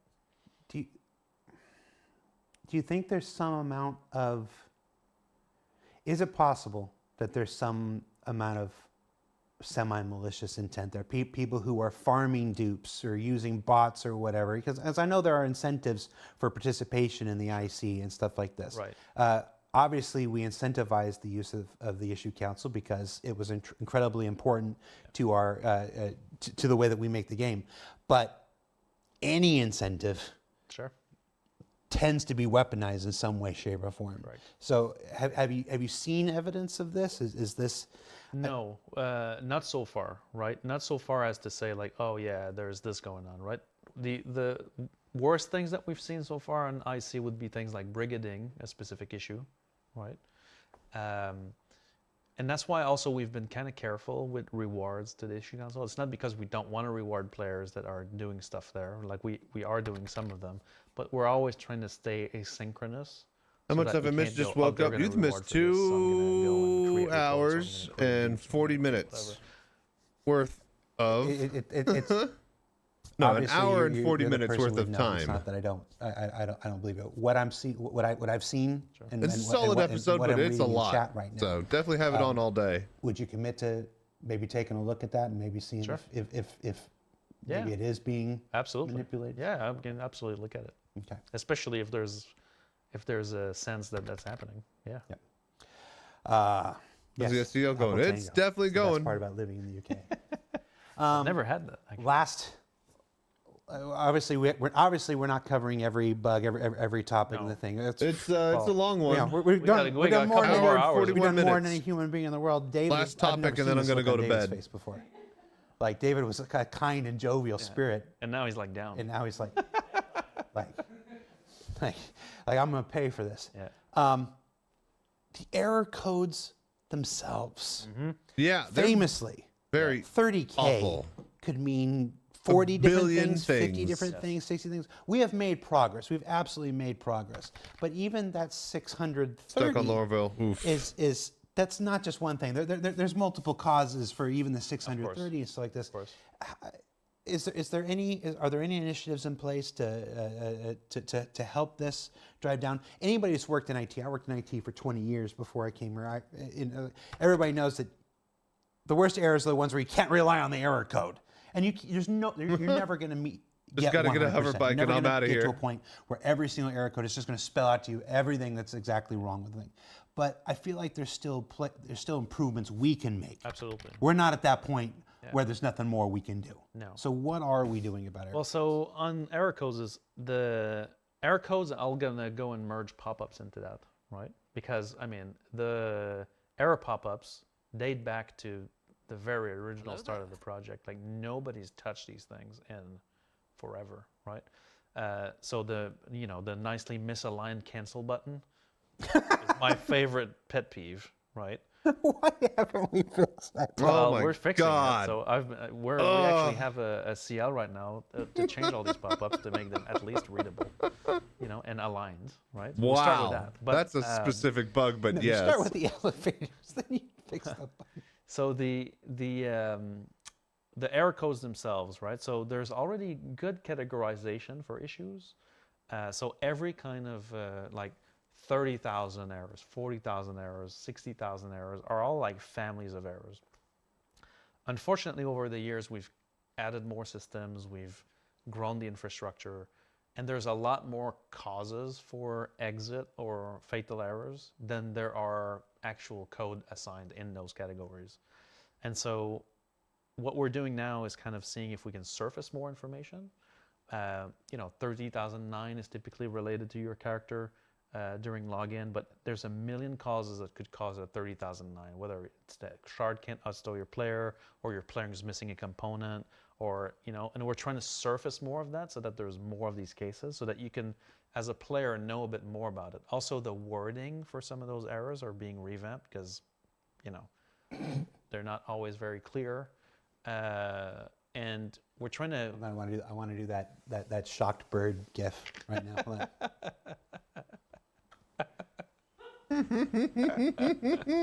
Continue. Correct. And so adding more details and more granularity Need to our that error as a codes, thumbnail. changing the wording, making sure they're more effective at representing what they are, and eliminating a bunch of there's a couple cases where we fall to a default error code for kind of unknown conditions. That's what we need to flesh out, is like the unknown, what is the unknown condition? You know, try to surface more error codes from the other systems to get more of that information in place. So we need more clarity on that side, so that players like, oh, I got a 19K error. What does that mean, right? Like I go in Spectrum a lot in the SC testing chat, and I see players going like, what's the fix to 19K errors, right? And a 19K raw error is like your client can't talk to the backend service at all. So it's typically a client-side problem, firewall, machine connectivity, something like that. But the error message itself is really unclear, right? It's like, oh, we failed to log you in, right? Well, what can I do as a player to fix that, right? So we're trying to long get day. a I lot more meant to clarity take a on these nap error and then messages. That's go part of, live like, again the improvements of these to things watch that this, have been but I plaguing guess us we're just forever. gonna These goddamn sleep. pop-ups are one of them. I've had it to hear with these goddamn pop-ups. Hey, you want a funny one? Like, here's a funny one on these pop-ups, right? Because we're all complaining about them, but we lost those pop-ups during the 4.0 preview, right? Everybody was having a black screen. Everybody was complaining about a black screen. It's like, I get a black screen, right? Well, what actually happened is that someone that I shall not name, right? But a developer fixed another issue where when you die, we need to move the camera and move your character, and it looks like crap, right? So we didn't want to see that. And so the way to solve that was to fade out the game UI, including the pop-ups. and they fixed the fucking pop-ups. That was it, you know? And so in this case, it was if you got disconnected, then the pop-up would go fade to black. Great. Serenity now.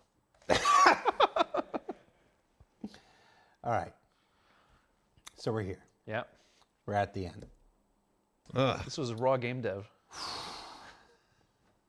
Going forward, Almost 2 I hours. touched on this about halfway through, but going forward, with a focus on stability, performance, and content this year. This means less time available, fewer resources spent, and no patches dedicated specifically to new features. It's not that new features won't come out or they're not being worked on the background, just that instead of 10 to 15 people working on them, there's now a much smaller group, and the time, we're not going to time lock it into specific things. No. We're going to make good on the promise we made back with 3.0, quite honestly. Star Citizen has been this heavily feature-driven project in the past. Every 3 months or so, A a Q220. patch with a bunch of new features let it comes go, out that man. brings people back. They come Just in, they let see it the new go. features. It's this cycle that's existed for so many years, and we're stopping that now, and we're focusing on fixes and quality of life. And No, if the game can work, no, you can- no more. It's just from a marketing There's standpoint. so much stuff that these they've trailers added. where it's, We're where it's like, fine. We this got feature, this enough. feature, this feature, this feature, this feature. Like those days are not here this year. That's not what this year is going to be about. So this thing is, I'm excited and I'm scared. At the Seems same, like at it the is same actually a moment, if I'm being fundamental completely change honest, from because top we've down never and bottom seen up of what how a it's going to operate. So content-driven, stability-focused year of Star Citizen is like. It's going to be different. And like anything else with Star Citizen, it's going to change and evolve over the year because somebody will have an idea in April and we'll tweak this, and somebody will have another idea in June and we'll tweak this. So all we know is that it's going to be different. It's going to be different, hopefully better, but it's not what we've done before. Do you think this is scary? And more importantly, the tech why debt. is now The tech debt time too for the much. change? Well, I think first of all, it is very scary, right? Because it's a change of how we've been doing things forever, right? Which is like a focus on transformational change to the game, and constant evolution. Whereas now we're focusing on hardening and playability and looking at, what players are doing in the game and going like, everybody's hitting this problem, like, and then it's not just the voice and the side is like, hey, we should fix this, right? It's like, no, we're fixing this. Like every director in the company is going to be on top duty for this, right? But what's scary is that how did Jens frame this for us? He said that stability and performance heightens hunger for new content and new features, right? And that's the part that's scary. Shit. That if we do achieve what we're set to achieve, we're going to need features as well, right? And when we get to that point, then everybody's going to turn and it's like, there's nothing to do now. It's the sushi restaurant energy, right? Yeah.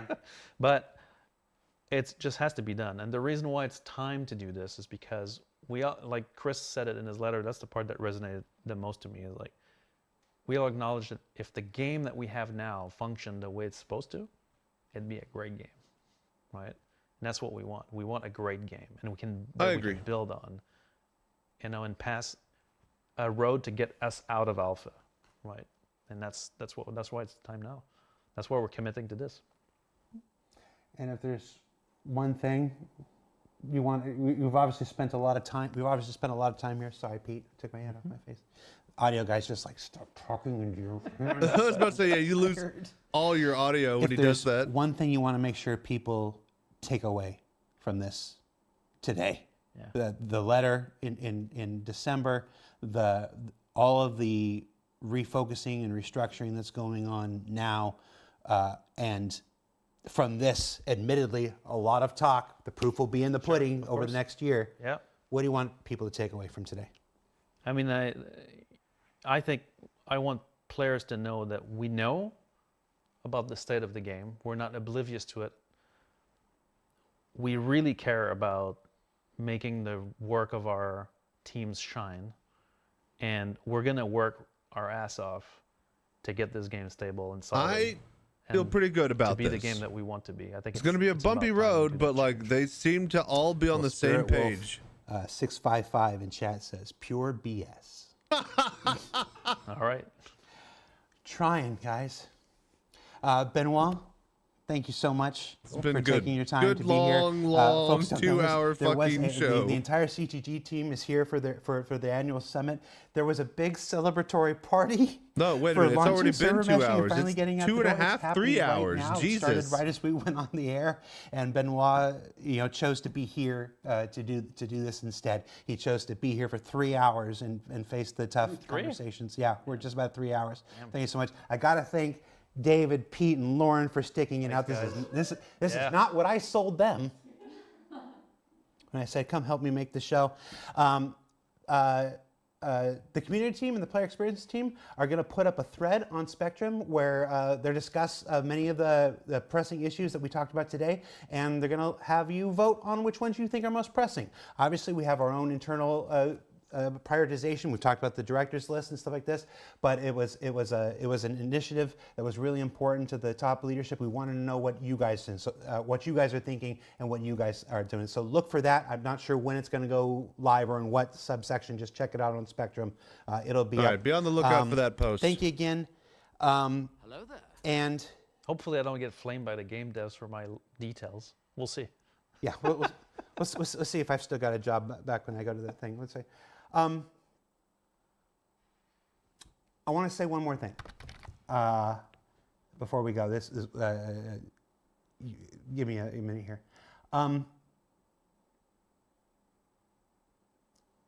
This is going to be a real change of topic here. In November, for IAE show episode 3, we released this puppet song that John Crew and I did, that I wrote, and this thing that I've been dreaming about. Kat, our fantastic creative director for the project, made it all happen, and so like this. And it was one of the things I was most proud of. And about an hour after that episode went live, on November 28th, I called my dad. Those who have followed the project for a while know my dad is a Star Citizen. Ever since that random day in 2017 when I got a text message, "Hey son, when is the Cutlass Red? Get this," or whatever. I'm like, what the hell are you talking about? My family is not supposed to be involved in this thing. He's been a Star Citizen for a long time. I called him up because it was one of those things that I knew would make him proud and it would make him laugh. And it did. He answered the phone in a hospital bed. There was nothing to worry about at that point. He just felt a little weird. At his age, they would take precautions. And He assured me everything was fine. We watched it together and we laughed and everything was great. And we said goodbye and we talked about how excited we were to see each other at Christmas. About an hour later, he had the first of a series of heart attacks. And on December 9th, after a week of convincing me that I did not need to rush out there because he was going to be okay and everything, he passed away. And when I went back, and I'm doing all the things that a son has to do when their father passes away, I'm going through his computer, I'm going through his records and making sure everything. What I discovered was I knew he liked Star Citizen. I did not understand the breadth of involvement that he had. He retired. He retired from the Army and from the Corrections Service and from Homeland Security and all the things he did over his life, and he became a professional Star Citizen. His Discord was full of over 100 unread DMs, and as I went through them, they were all talking about Star Citizen. He was in at least 14 different Star Citizen Discords. He was in a number of organizations, and he was an officer in several. And he was able to do that because of you. I didn't talk about Star Citizen with him. We had a standing rule that when I came home for holidays and whatnot, he was not allowed to ask me a question about Star Citizen until after dinner was done and the plates were done. It was really important to me to have one aspect of my life that was not completely consumed with Star Citizen, and I made that my family. His engagement with this project was all because of you. There were Star Citizens at his funeral. There were Star Citizens at his wake. And not the worst Star Citizen I've ever been to. But what I came away with is just a profound appreciation for many of your roles in his life.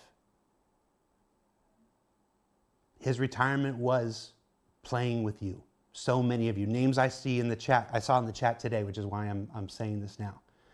So, from me, personally,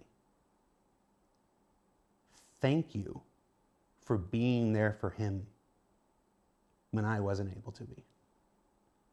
And you made the last 6, 7 years of his life some of his happiest. So, that's all I wanted to say. Thank you for watching. Thank you for playing Star Citizen. Thank you for being the community that you've always been. Even the ones that call out total BS. You're all appreciated. That's it for this show.